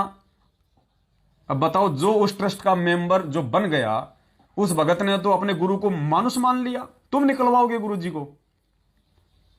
इस मैनेजमेंट ने पिछले 7 साल से जितना जोर लगाना था इसने उतने लगा लिए। एक याचिका तक ये दायर नहीं करवा पाए गुरुजी की, और तुम गुरुजी को बाहर निकलाओगे जिनकी औकात नहीं है। पुण्यात्माओं बचो, ये ड्रामे करने होते ये दास कर लेता। भले इन्होंने ये ट्रस्ट बना लिया, 20 आदमी उस ट्रस्ट के मेंबर नहीं बन सकते। 20 आदमी, कौन 20 आदमी? अगर जिसको थोड़ा बहुत भी, अगर जिसको ज्ञान होगा तो, अगर आध्यात्मिक ज्ञान होगा तो, जो अपने गुरु को भगवान मानता होगा, 20 आदमी उस ट्रस्ट के मेंबर नहीं बन सकते। ये गुरुजी को छुड़वाएंगे। ये ट्रस्ट बनना, ये गुरुजी की रिहाई की नौटंकी करना, पुण्यात्माओं, ये सिर्फ और सिर्फ आप लोगों को इस परमेश्वर से दूर करने की साजिश है काल भगवान के द्वारा। दास केवल आपको आगाह करेगा, दास की केवल इतनी सेवा है, बाकी मानना ना मानना ये आप लोगों के ऊपर है। बहुत सारी बातें जो दास आज करना चाहता था, लेकिन समय नहीं है इतना, क्योंकि दास अभी अपने यथास्थान निकल रहा है आज। और पुण्यात्माओं ध्यान रख लेना, हो सकता है दास को आगामी दिनों में जेल जाना पड़ सकता है, क्योंकि दास के ऊपर जो मुकदमा लगा हुआ था, जो कोरोना वैक्सीन को लेके, बेवजह वो मुकदमा जो है वो चला हुआ है। दास को नहीं पता था, दास ने सोचा था कि मेरा मुकदमा खारिज हो गया होगा, और दास को बिना जानकारी के उसकी 7 या 8 जो तारीखें हैं वो मिस हो गई थी। तो अभी दास पिछले 6 तारीख को, दास 29 तारीख को वहां गया था, मेरी तारीख थी, मेरे संबंध निकले हुए थे। तो दास को जैसे मालूम पड़ा कि मेरे संबंध निकले हुए हैं, दास ने तुरंत वहां पे गया, वकील खड़ा किया एक नया, और दास वहां पे गया। तो दास तो वहां गया था मतलब सरेंडर होने के लिए कि भैया चलो 14 दिन अंदर जाएंगे, उसके बाद में फिर नए तरीके से हम अपनी जमानत करवाएंगे। तो वकील ने कहा कि जी कोई दिक्कत नहीं है, मैं आपको तारीख दिलवा दूंगा, और हो सकता है मामला बाहर की बाहर ही हो जाएगा फिनिश। तो कहा ठीक है भाई। बाकी दास तो अपना बैग लेके गया था, अपना जो सामान सट्टा था अपना उसी हिसाब से गया था कि दास तो सीधा अंदर जा रहा है। तो परमात्मा की दया हुई, दास को परमात्मा ने जोधपुर की सात संगति में भेजना था, इसलिए मेरी 6 तारीख लगी। फिर 6 तारीख को दास गया, तो 6 तारीख के बाद में अब वहां पे 17 तारीख लगी है। अब 17 तारीख को या तो कोई जो है वो सॉल्यूशन कोई निकल जाएगा, अगर कोई सॉल्यूशन नहीं निकला तो दास जानबूझ के दास उनको सरेंडर करेगा, और दास फिर हाई कोर्ट से अपनी जमानत करवाएगा। तो हो सकता है इस 17 तारीख को दास जेल भी जा सकता है 14-15 दिन के लिए, उस बेवजह के मुकदमे में जिसका कोई मतलब नहीं है। और हो सकता है दास के जेल जाने के बाद में, जो कि कोई विशेष कोई मैटर नहीं है, कुछ नहीं है, बेफिजूल का है, बेमतलब का है, लेकिन एक प्रोसीजर है। अगर एक बार आपके खिलाफ सम्मन निकल जाते हैं तो फिर आपको जेल आपको जाना पड़ेगा, वरना फिर तारीखों पे तारीखें लेते रहो। तो तारीखों पे तारीखें लेके पुण्यात्माओं, दास के पास में हराम के पैसे नहीं है कि मैं वकीलों को मैं देता रहूं तारीखों पे तारीखें लेने के लिए। तो इस तारीखों पे तारीखों वाले जो झंझट से इससे बाहर निकलने के लिए दास अपनी सर्वसम्मति से कोर्ट को सरेंडर करेगा, और दास हो सकता है जेल चला जाएगा 14-15 दिन के लिए। उसके बाद में फिर जमानत की प्रोसीजर हो जाती है शुरू। तो वकील दास ने एक नया खड़ा किया है, उसके बाद फिर दास की जमानत की जो प्रोसीजर शुरू हो जाएगी। तो हो सकता है 17 तारीख को दास जेल जाए, और उसके बाद में फिर से ये मनवस लोग, ये काल प्रेरित लोग संगत में ड्रामा खड़ा कर देंगे, और जो कमजोर प्राणी होंगे उनके मन में फिर शंकाएं पैदा हो जाएंगी। पवन दास जेल चला गया, पवन दास जेल, अरे पवन दास कौन सा मर्डर करके जेल चला गया? पवन दास को तो अगर इन विषयों को लेके जो दास ने देश और दुनिया को बचाने के लिए सतगुरुदेव जी के आशीर्वाद से, जो कोरोना वैक्सीन के समय जो चरणामृत की बोतल जो दिखाई थी पूरी दुनिया को कि ये है असली मेडिसिन जो पूरी दुनिया को बचाएगी, और दास ने उसी समय बोल दिया था कि इससे बढ़ के दूसरी मेडिसिन पूरी दुनिया में कहीं नहीं होगी। और आज तक देख लो पुण्यात्माओं, कोरोना की कोई वैक्सीन भी कामयाब नहीं है, और अंत में यही चरणामृत, यही मेडिसिन पूरी दुनिया के सामने निकल के सामने आएगी। हमें समय का इंतजार है। दास आज भी अपने दावे पे कायम है। दास को जब कोर्ट में नंबर आएगा बोलने का, दास बिल्कुल खड़ा होके बोलेगा और बिल्कुल दास जो है जज साहब के सामने बुलंद आवाज में बोलेगा कि ये दास अपने दावे पे कायम है, चाहे फांसी लग जाए। दास हाथ जोड़ के, नहीं साहब मेरे से गलती हो गई, नहीं साहब, ये बच्चों वाले काम नहीं करेगा दास। चाहे 1 साल जेल क्यों ना रहना पड़े, दास अपने में कायम था, कायम है, कायम रहेगा। क्योंकि धरती पे इस चरणामृत के अलावा किसी भी बीमारी का आने वाले समय में भी कोई इलाज नहीं होगा। तो कुछ मंदबुद्धि लोग हो सकता है आपको तोड़ने की कोशिश करें कि देखो साहब जेल चला गया है, उसके ऊपर अगर गुरुजी की दया होती तो वो जेल क्यों जाता। अरे भैया, तो फिर गुरुजी क्यों जेल में बैठे हैं? इसका मतलब तो गुरुजी पे भी दया नहीं है फिर। तो ये तो हो गई नालायकों की बातें, मंदबुद्धि लोगों की बातें। परमात्मा ने बताया इस भक्ति मार्ग पे जो अपने गुरु के वचन पे चलेगा, जो गुरु जी की प्रत्येक मर्यादा में रहेगा, जो नियमों का पालन करेगा, परमात्मा उसकी परीक्षा लेगा। वो आत्मा जो संघर्ष करेगी वो आत्मा और निखरेगी, उस आत्मा का विश्वास और ज्यादा दृढ़ हो जाएगा ऐसी घटनाओं से। तो दास को तो अगर 1000 बार भी जेल जाना पड़े, अगर ऐसी बातों को लेके, विश्व हित की बातों को लेके, देश और दुनिया को बचाने की बातों को लेके दास तो 1000 बार वीडियो बनाएगा। आगे भी कोई अगर बीमारी आएगी तो दास तो उसका भी वीडियो बनाएगा और यही चरणामृत दिखाएगा कि यही है वो मेडिसिन जो पूरी दुनिया को बचाएगी। और दास को चाहे 1000 बार जेल जाना पड़ा तो दास 1000 बार जेल जाएगा। इन चीजों से दास पीछे नहीं हटेगा। ये सत्का मार्ग है, भगवान ने दिखा दिया, चेताना हमारा काम है। हम चेताएंगे, सरकार को भी चेताएंगे, हम संगत को भी चेताएंगे, हम दुनिया वालों को भी हम चेताएंगे। तो हो सकता है दास महीने भर के लिए या 14-15 दिन के लिए जेल भी जा सकता है। अगर वकील अगर तारीखों पे तारीखें दिलवाएगा तो दास तारीखों पे तारीखें नहीं लेगा, दास अपने आप को सरेंडर कर देगा और 14 दिन की जो प्रोसीजर होती है उसके बाद में फिर बाहर जमानत के लिए अप्लाई हो जाती है। तो दास जेल जाएगा, अपनी सहमति से जाएगा, किसी के जबरदस्ती ठोकने से नहीं जा रहा दास जेल में।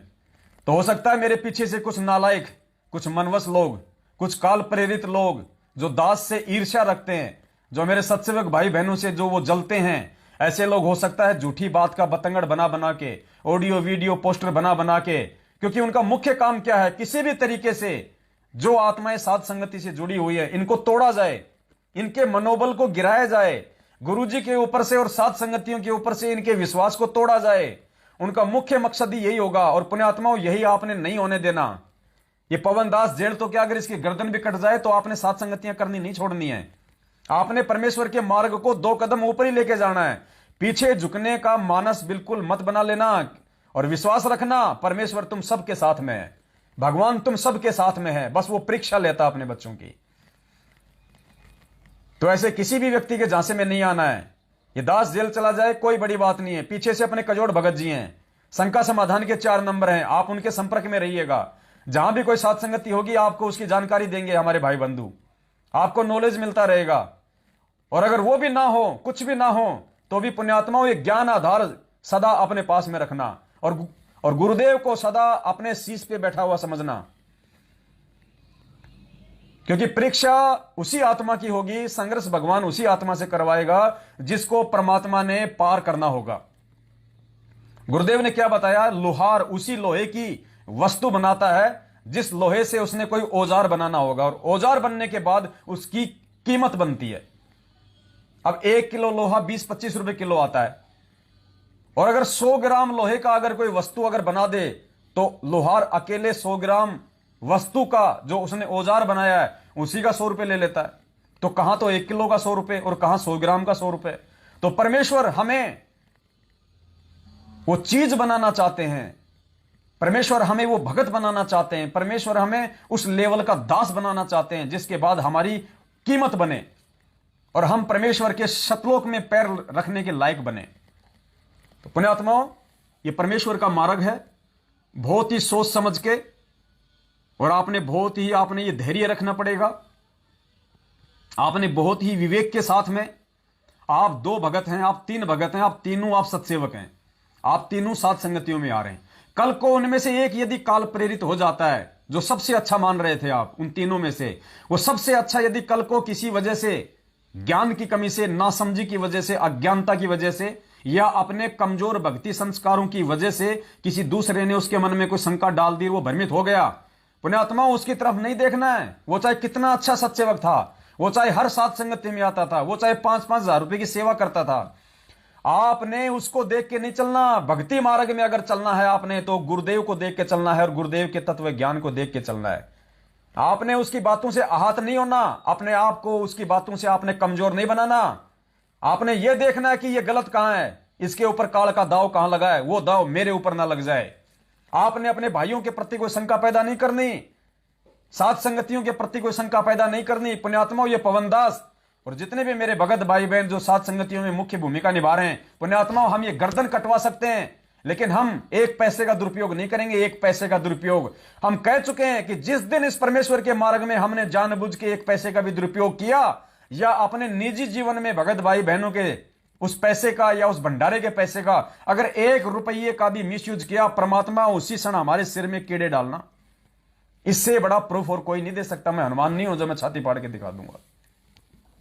और उसके बाद भी यदि किसी नालायक को विश्वास नहीं होता है सत्सेवकों पे, तो फिर वो भाड़ में जाए, वो फिर उस परमेश्वर के लायक नहीं है। उसके लिए परमात्मा कहते हैं कि इतनी सच्चाई देखने के बाद भी, इतना सब कुछ जानने के बाद भी, इतनी सत्सेवकों से साध संगति करने के बाद भी अगर उसको विश्वास नहीं बन पा रहा है तो परमेश्वर ने उसको क्या कहा है, वो कौन सी संज्ञा में है, ध्यान से सुन लेना। जब भी कोई गुमराह होता है तो फिर उनके लिए तो गरीबदास जी की वाणी है, ये चातुर पुराणी चोरे हैं, मूड मुग्ध है ठोठे, संतों के नहीं काम के है, इनको दे गल चोट। चातुर प्राणी कौन? ये कानपुरिया जैसे, ये बिहार वालों जैसे, ये राजस्थान वाले जैसे, जो बेवजह अपने स्वार्थ के लिए, अपनी राग द्वेष और ईर्ष्या की पूर्ति के लिए, अपने अंदर जो जहर भरा हुआ है इस पवनदास के प्रति, उसको निकालने के लिए जो फालतू में व्यर्थ के ऑडियो वीडियो पोस्टर बना बना के भगत समाज में शंकाएं पैदा करते हैं, जो अपने गंदगी फैलाते हैं, वो हैं चातुर प्राणी। और उन चातुर प्राणियों के पीछे लग के, उनकी बातों पे विश्वास करके, जो उनके पीछे लगते हैं, जो सच्चाई को स्वीकार नहीं करते, उनके लिए परमात्मा ने कहा कि वो चातुर प्राणी और उनके पीछे लगे हुए, उन दोनों को तो फिर मरने देना चाहिए उनको। भी कोई गुमराह होता है तो फिर उनके लिए तो गरीबदास जी की वाणी है, ये चातुर पुराणी चोरे हैं, मूड मुग्ध है ठोठे, संतों के नहीं काम के है, इनको दे गल चोट। चतुर प्राणी वो है जो सच्चाई बतावे, मीठी मीठी बात बना के दुनिया ने गुमराह करें, शास्त्र विरुद्ध साधना बताएं, अपनी लतीफेदार कथा और वचन सुना के। और मूड वो है जो सतने आंखों देखकर भी ना माने। फिर कहा कि ये तो उन न जोगे हैं, दोनों कुएं में पड़न जोगे, जो सत मार्ग को सामने भी नहीं देख रहे, देखकर भी नहीं स्वीकार कर रहे हैं। तो वो तो चोर बताए जो शास्त्र विरुद्ध साधना बतावे, वेदों में लिखा कुछ बतावे कुछ, कुरान शरीफ में लिखा कुछ बतावे कुछ, पवित्र बाइबल में लिखा कुछ बताओ। तो परमेश्वर ने वो तो चोर बताए जो सारी सच्चाई से परिचित होने के बावजूद भी अपनी राग द्वेष और ईर्ष्या वाली आग को ठंडा करने के लिए आप जैसी अच्छी आत्माओं को मोहरा बनाते हैं। वो तो चोर हैं, वो चातुर हैं। और मूड वो हैं जो साध संगतियों से जुड़ने के बाद भी, सत्सेवक भाई बहनों को अपनी आंखों से देखने के बाद भी, सारा हिसाब किताब उनकी आंखों के सामने होता है, सारा सब कुछ वो क्लियर होने के बावजूद भी जो उन चातुर प्राणियों के ऊपर ही विश्वास करते हैं, जो उन्हीं की बातों में आ जाते हैं, तो कहते हैं वो चातुर प्राणी चोर है और मूड मुग्ध है ठोठ, संतों के नहीं काम के, इनको दो गड़जोट। उन दोनों को तो आपस में एक दूसरे के बांध देना चाहिए और नालायकों को कुएं में डाल देना चाहिए कि तुम भाड़ में जाओ, कुएं में पड़ो, तुम उस परमेश्वर के लायक नहीं हो, तुम साध संगतियों के लायक नहीं हो। तो पुण्यात्माओं, दास बार बार संदेश नहीं दे पाएगा। दास को भी अपना कोई छोटा मोटा काम धंधा करना है, दास को भी अपनी भक्ति करनी है, दास का भी भक्ति से ही आत्म कल्याण संभव है। और अब आप लोगों ने समझने का प्रयास करना पड़ेगा। आप भी यदि आप छोटी छोटी बातों को लेके, छोटे छोटे विषयों को लेके अगर आप एक दूसरे पे शंका ही पैदा करते रहोगे, तो दास के कहने का मतलब यह, फिर आप जी भगत कब बनोगे? आप वैसे कौन से दिन बनोगे जैसा आपको परमात्मा चाहता है बनाना। अब एक भाई था, उसने ऐसे कोई शंका जाहिर कर दी, इतने समय से साध संगति से जुड़ा हुआ है, कह रहा पवन भगत जी, जब आप जोधपुर में साध संगति में बैठे हुए थे तो एक बिल्ली आ गई थी और उधर जो भोग प्रसाद रखा हुआ था वहां पे वो मुंह लगा गई और आपने कहा कि जी कोई बात नहीं, कोई बात नहीं, क्या पता परमात्मा कौन से रूप में आके और अपना भोग लगा जाए। फिर उसने अपना दिमाग लगाया कि हमें तो गुरुजी ने यह बताया है कि परमात्मा तो 3 स्थिति में आता है। एक स्थिति में शिशु रूप धारण करके कमल के फूल पे, एक स्थिति में वो जब चाहे जहां प्रकट हो जाए, और एक स्थिति में परमात्मा पूरा जीवन एक सामान्य एक व्यक्ति का जीवन जीता है। तो 3 स्थिति में आता है परमात्मा। तो परमात्मा बिल्ली बन के कहां आ गया? तो पुण्यात्माओं, यह सवाल जिसने मुझे भेजा था, अगर ये उसका सवाल है या किसी और का है, अगर किसी और का सवाल है और किसी और का सवाल यदि उसने मुझे भेजा है, तो वो दोनों एक ही कैटेगरी के आदमी हैं। क्योंकि जिसने भेजा है वो तो बिल्कुल मूर्ख है, उसको तो बिल्कुल भी परमेश्वर के ज्ञान की ABCD भी नहीं पता है। और उसके भेजने के बावजूद जिसने मेरे पास भेजा है वो भी उसी कैटेगरी में है, क्योंकि उसको भी कहीं ना कोई शंका है, वरना वो ही उसका जवाब दे देता। लेकिन उसने मेरे पास भेजा, इसका मतलब उसको भी शंका है। ये शंकाएं तुम्हें ले डूबेंगी। ये फालतू की शंकाएं हैं, बेमतलब की शंकाएं हैं। ये शंकाएं तुम्हें ले डूबेंगी, ध्यान रखना इस बात को। ये बच्चों का मार्ग नहीं है, ये परमात्मा का मार्ग है। ये अगर तुम इतना भी कॉमन सेंस यूज नहीं करोगे तो तुम भी उन्हीं श्रेणी में गिने जाओगे जो मैनेजमेंट वाले हैं। अरे परमात्मा बिल्ली क्यों नहीं बन सकता? परमात्मा ने क्या कहा गुरुदेव ने कि भगवान उसको कहते हैं जो कुछ भी कर दे। समर्थ को कहते हैं परमात्मा, वो समर्थ होता है। और जो ये कहता है कि परमात्मा ये नहीं कर सकता, परमात्मा वो नहीं कर सकता, तो गुरुजी ने कहा कि वो तो मूढ़ आदमी है, कति मूर्ख आदमी है। उसको तो भगवान की परिभाषा का भी नहीं पता। अरे जब नाम ही हम उसका परमात्मा रख रहे हैं तो परमात्मा तो कुछ भी कर सकता भाई। अब बताओ, इनको इसी बात पे शंका होगी कि परमात्मा बिल्ली कैसे बन गए। अरे परमात्मा तो भाई साहब जिस समय नामदेव रोटी खा रहे थे और परमात्मा एक कुत्ते का रूप बना के उसकी रोटी छीन के भाग पड़ा, तो क्या बताया गुरुदेव ने? नामदेव जी उसके पीछे पीछे दौड़ रहे हैं, आगे वो परमात्मा दौड़ रहा है उस कुत्ते के रूप में, और नामदेव जी कह रहे हैं कि परमात्मा रुको रुको, भगवान रुको, वो चुपड़ी हुई रोटी नहीं है, लो थोड़ा सा इसको घी लगा देता हूं, मैं थोड़ा सा इसको घी लगा देता हूं, ये चुपड़ जाएगी। कुत्ता वहीं रुक गया, नामदेव जी ने रोटी को घी लगाया और परमात्मा बोले, दोनों खा रहे थे वहीं पे उसी रोटी को। कुत्ता भी जो परमेश्वर बना हुआ था, अपने भगत के भाव देखने के लिए, अपने भगत के वहां पे भोग लगाने के लिए, वो कुत्ता जो परमेश्वर के रूप में था उस समय, ये समर्थ है पुण्यात्माओं, कुछ भी कर सकता है। और नामदेव जी दोनों वो एक ही रोटी खा रहे हैं और दुनिया कह रही है कि ये नामदेव जो है ये पागल हो गया, ये छिपा तो पागल हो गया। तो वहां पे कुत्ते की भूमिका किसने निभाई थी भाई? जो ये कहता है कि वो परमात्मा बिल्ली बन के भोग नहीं लगा सकता।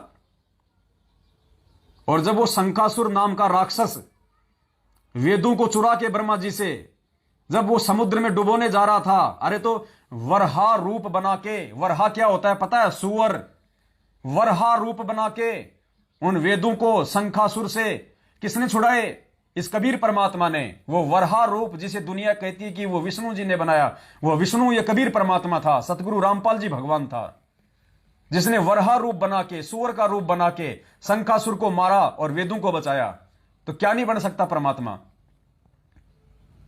अरे नरसिंह रूप किसने बनाया? आधा पशु और आधा इंसान, वो किसने बनाया? इसी कबीर परमात्मा ने, इसी सतगुरु रामपाल जी भगवान ने नरसिंह रूप बनाया। तो भगवान क्या नहीं बना सकता? इस दास के मुख से जो निकल गया वो लोहे की लकीर है, ध्यान रख लेना। क्योंकि दास अपनी मर्जी से कुछ नहीं बोलता है, जो परमात्मा बुलाते हैं दास वो बोलता है। और दास जो बोलता है हर एक शब्द का एक मकसद होता है। तुम्हें नहीं समझ में आ रहा वो एक बात अलग है। अब ये व्यर्थ की शंका पैदा करके तुमने अपना सत्यानाश किया कि नहीं किया? तुमने शंका पैदा किया नहीं की?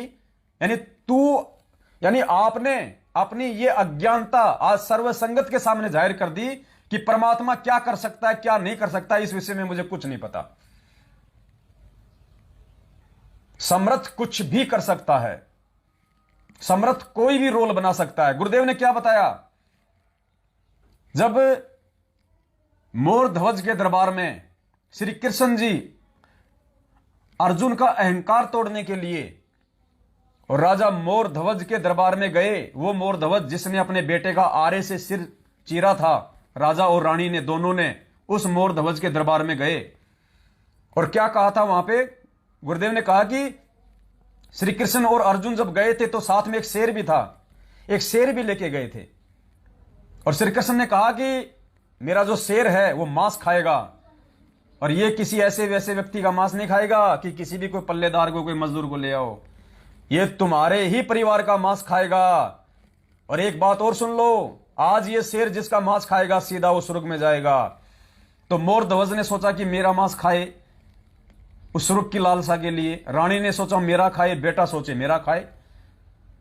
तो परमात्मा ने वहां एक बात बताई थी पुण्यात्माओं, अगर ध्यान से अगर आप सत्संग सुनते हो तो।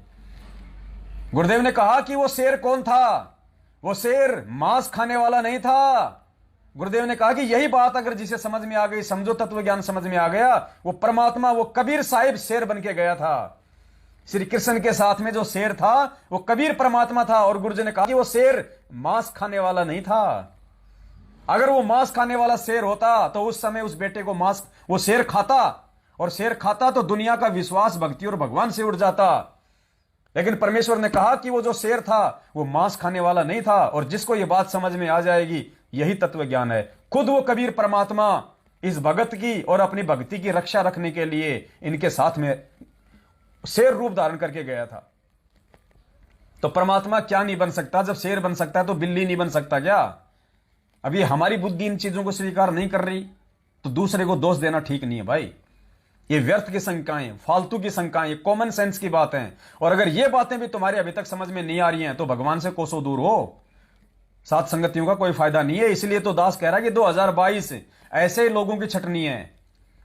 2022 में ऐसे ही सत्सेवकों की छटनी होगी जो अभी आधे अधूरे हैं, देखा देखी में लग रहे हैं, गुरुदेव को हृदय से भगवान नहीं मान रहे, खाली देखा देखी में भोग लगा रहे हैं डर के मारे।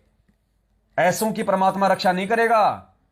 जो डर के भोग लगाते हैं, ऐसों की रक्षा करेगा जो ज्ञान से भोग लगाएगा, जो समझ के भोग लगाएगा, जो हृदय से भोग लगाएगा। तो पुण्यात्माओं, दास की केवल इतनी सी विनती थी, इतनी सी ये प्रार्थना थी।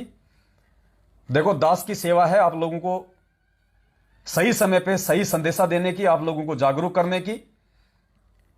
और दास का ना कोई बाड़ बाका हो पाएगा, ना कोई बाड़ बाका दास का करने में कोई सक्षम है, सिवाय मेरे गुरुदेव भगवान के। और मेरे गुरुदेव भगवान भी उसी समय मेरा बाड़ बाका करेंगे या होगा जिस समय मैं इस गुरु को परमात्मा ना मान के और इसकी मर्यादा तोड़ूंगा। उसके बाद ना यह मेरा, ना यह आपका, ना किसी और का। यह परमात्मा सिर्फ उसी का है जो इसको आधार बना के, इसकी प्रत्येक मर्यादाओं में रह के और गुरु को परमेश्वर मान के जो आजीवन अंतिम श्वास तक निसंशय इसके चरणों में लगा रहेगा, यह परमात्मा उसी की रक्षा करेगा। इसका कोई सगा नहीं है, यहां पे ध्यान रख लेना। अगर इसके कोई सगे हैं तो इसके भगत हैं, और इनके भक्तों की अकाल मौत हो रही है आए दिन। सारनामियों की गाड़ियों के टायर के नीचे आके फूट रहे हैं। 12-12, 13-13 भगत एक साथ मर रहे हैं एक्सीडेंट में। कोई फांसी खा के मर रहा है। क्यों मर रहे हैं? ये किसी का सगा नहीं है, ये सगा उसका है जो इसका है, और इसका वो होगा जो इसके प्रत्येक वचन पे, प्रत्येक मर्यादा पे ज्ञान आधार से चलेगा। तो पुण्यात्माओं, बस इतना सा संदेशा था जो आप जीवों को देना था। उसके बाद जैसा आप करोगे वैसा आप अपना भुगतोगे, आप अपना भरोगे। इसमें ना दास का कोई दोष है, ना अन्य किसी भगत भाई बहन का कोई दोष है। अगर भगत बने हो तो भगत ही बनो। अगर परमात्मा ने भगत बनाया है तो परमात्मा को भगत ही बन के दिखाओ। अन्यथा ये ढोंग, ये ड्रामा, ये गले में लोकेट, हाथ में रक्षा सूत्र बांधने की कोई आवश्यकता नहीं है। जहां तुम्हें जाना है वहां जाओ। कम से कम इस परमात्मा को तो दोषी मत बनाओ। कल को फिर तुम अकाल मौत मरोगे, दुनिया कहेगी रामपाल का चेला मर गया, रामपाल का चेला मर गया। और गुरुजी कहते हैं रामपाल का चेला नहीं, वो तो काल का चेला है भाई, काल का चेला। आपने सत्संग सुना होगा ना परमात्मा का। गुरुजी कहते हैं कि कुछ दुष्ट आत्माएं इस आश्रम में जो भगत का ढोंग करके आती हैं, और यहां उनका काम क्या होता है? चोरियां करना। और ऐसे लोग जब बाहर जाके जब मरते हैं एक्सीडेंट में, तो लोग तो कहेंगे अरे यो रामपाल वाला तो भाई इसके गले में लोकेट है, रामपाल का ये रक्षा सूत्र बांध रखा, रामपाल की फोटो है इसके गले में, ये तो रामपाल का चेला है। अरे उस भगवान को भी क्यों बदनाम करते हो फिर तुम? तो गुरुदेव ने कहा कि वो रामपाल का नहीं, वो तो काल का चेला था, काल का चेला। तो ये जितने भी 90% हैं जो सतलोक आश्रम मैनेजमेंट हरियाणा वालों के पीछे आंख बंद के चल रहे हैं, पुण्यात्मा, ये सब के सब ये संत रामपाल जी भगवान के नहीं, ये काल के चेले हैं वर्तमान में। अगर इनमें से कोई निकल के सही समय पे अगर साथ संगति से जुड़ गया और गुरु को भगवान मान के अगर सच्ची आराधना में लग गया, अपनी मर्यादाओं में रहते हुए, और तमाम उन अपनी गलतियों की समायाचना जो उन्होंने आज से पहले की हैं मैनेजमेंट वालों की संगति करके, तो ये परमेश्वर हो सकता है दया कर दे, क्षमा कर दे। अन्यथा गधे के ऊपर सींग नहीं होते ना, ऐसे इस धरती के ऊपर भक्तों का कोई नामो निशान भी था, मालूम नहीं पड़ेगा। ये संदेशा था जो दास ने आप जी को दे दिया, समय समय पे देता रहूंगा। और बस जो 2-3 बातें आपको जो बताई हैं, किसी भी कोई ट्रस्ट का मेंबर, कोई सदस्य नहीं बनना, गुरु को मानुष साबित करने की कुप्रयास मत करो, अपनी मौत खुद अपने हाथों से मत मरो, अकाल मौत को न्योता मत दो। और किसी भी राग द्वेष और ईर्ष्या से ग्रस्त व्यक्ति के ऑडियो वीडियो पोस्टर ना तो खुद देखोगे इसका मतलब तुम्हारे को शंका है। अगर मेरे प्रति हैं तो तुम्हारे को मेरे ऊपर शंका है, अगर गुरुजी के प्रति हैं तो तुम्हारे को गुरुजी के ऊपर शंका है, तभी तुम उसको खोल के देख रहे हो, अन्यथा देखने का कोई मतलब ही नहीं है। और जिसको इतनी सी भी शंका है, काल उसको भी घेर लेगा। तुरंत उनको डिलीट करो, उस व्यक्ति का नंबर मारो ब्लॉक। फोन आता है तो एक बार तो उसको समझा दो प्यार प्रेम से, मानता तो ठीक है, वरना उसका नंबर भी ब्लैक लिस्ट में डालो। और पुण्यात्माओं, आगे की तरफ बढ़ो। आगे की तरफ जब कोई व्यक्ति पहाड़ पे चढ़ने की सोच लेता है तो नीचे से चूहे और बिच्छू उसको काटने के लिए दौड़ते हैं, उसका रास्ता रोकने के लिए। तो जितने भी ऐसे जो ये काल प्रेरित जो भगत हैं, जो भगत बनने का ढोंग कर रहे हैं, राग द्वेष और ईर्ष्या से भरे हुए हैं, ये चूहे और बिच्छू की स्थिति में है। ये आपके लिए, क्योंकि आपको परमेश्वर ने पहाड़ पे चढ़ाना है, सतलोक लेके जाना है। और ये लोग उस काल के चूहे और बिच्छू बनके आपको काटेंगे, आपको पहाड़ पे चढ़ने से रोकेंगे, ये हर संभव ये प्रयास करेंगे। इसलिए आपने इनकी प्रत्येक चाल को समझना है और गुरुदेव के ज्ञान आधार से आपने दृढ़ता से साथ संगतियों से आपने जुड़े रहना है। चाहे पवनदास बाहर रहे, चाहे पवनदास जेल में रहे, चाहे पवनदास जिंदा रहे, चाहे पवनदास मर जाए, ये भक्ति आपने इस परमेश्वर को देख के करनी है, किसी सत्सेवक को या पवनदास को देख के नहीं करनी। जब तक हम हैं तब तक अपने भाई बहनों की संगति करो, और जब तक नहीं है तो ये परमात्मा ही सब कुछ है। और आज भी यही है, आज भी इसी को आधार बना के साथ संगतियों में आना है। इन सात संगतियों में फालतू की बकवाद के लिए, छोरा छोरी के रमेणे के रिश्ते जोड़ने के लिए, इधर उधर की बातें करने के लिए कोई जगह नहीं है, कोई स्थान नहीं है। ध्यान रखना, अगर कोई व्यक्ति सात संगतियों में यह सोच के आता है कि मेरा लड़का मेरी लड़की जवान हो गए, कोई रिश्ते की बात करूंगा, तो वो महामूढ़ व्यक्ति है, महामूर्ख व्यक्ति है। ये मैनेजमेंट वाला कुक्रम नहीं चलेगा यहां पे। वो परमात्मा अंतर्यामी, उसको पता है कि ये सात संगति में क्यों जा रहा है, ये बेटा बेटी के रिश्ते जोड़ने जा रहा है, ये सात संगति के लिए नहीं जा रहा। कोई सा भी लाभ नहीं मिलेगा आपको, ना सात संगति का, ना वो बेटा बेटी का। और दास को मालूम पड़ गया, वहीं पे खड़ा खड़ा दास वहां पे बेइज्जती करेगा, वहीं खड़ा खड़ा दास वहां पे सबके सामने बताएगा फिर कि साहब ये देखो, ये आए अपनी बेटी का रिश्ता करने, ये आए जी अपने बेटे को बन्ना जी बनाने, दे दो जी इसको अपनी लड़की कोई है तो यहां पे, इनको लड़की चाहिए बस, इनको मोक्ष नहीं चाहिए, इनको बेटा बेटी के रिश्ते चाहिए, इनको दे दो, इनके घर में भर दो इनके बच्चे। फिर वहां आपको और ज्यादा जोर आएगा। इसलिए सत्संग में और सात संगतियों में अगर आते हो तो उसी चीज को टारगेट करके आना, अपने बेटा बेटी के रिश्तों को टारगेट करके मत आना बिल्कुल भी। नंबर ले जाओ, सात संगति से दूर जाके जब आप अपने घर पे जाओ उस समय बात करो। आपको लगता है ऐसा कोई भगत है, उनके नंबर ले हो, सात संगति में आते हो नंबर ले लो, लेकिन बात रिश्ते की सात संगति से जाने के बाद अपने घर पे करना। जब घर से चलते हो तो केवल साध संगति के लिए चलो, गुरुदेव के पांचों यज्ञ के लिए चलो, सत्संग के लिए चलो। तीसरी बकवाद मन में लेके चलोगे, परमात्मा आपका कोई भी प्रयोजन सफल नहीं होने देगा। बस इतना सा संदेशा था। दास लेट हो रहा है। बंदी छोड़, सतगुरु रामपाल जी भगवान की जय हो। सत साहेब।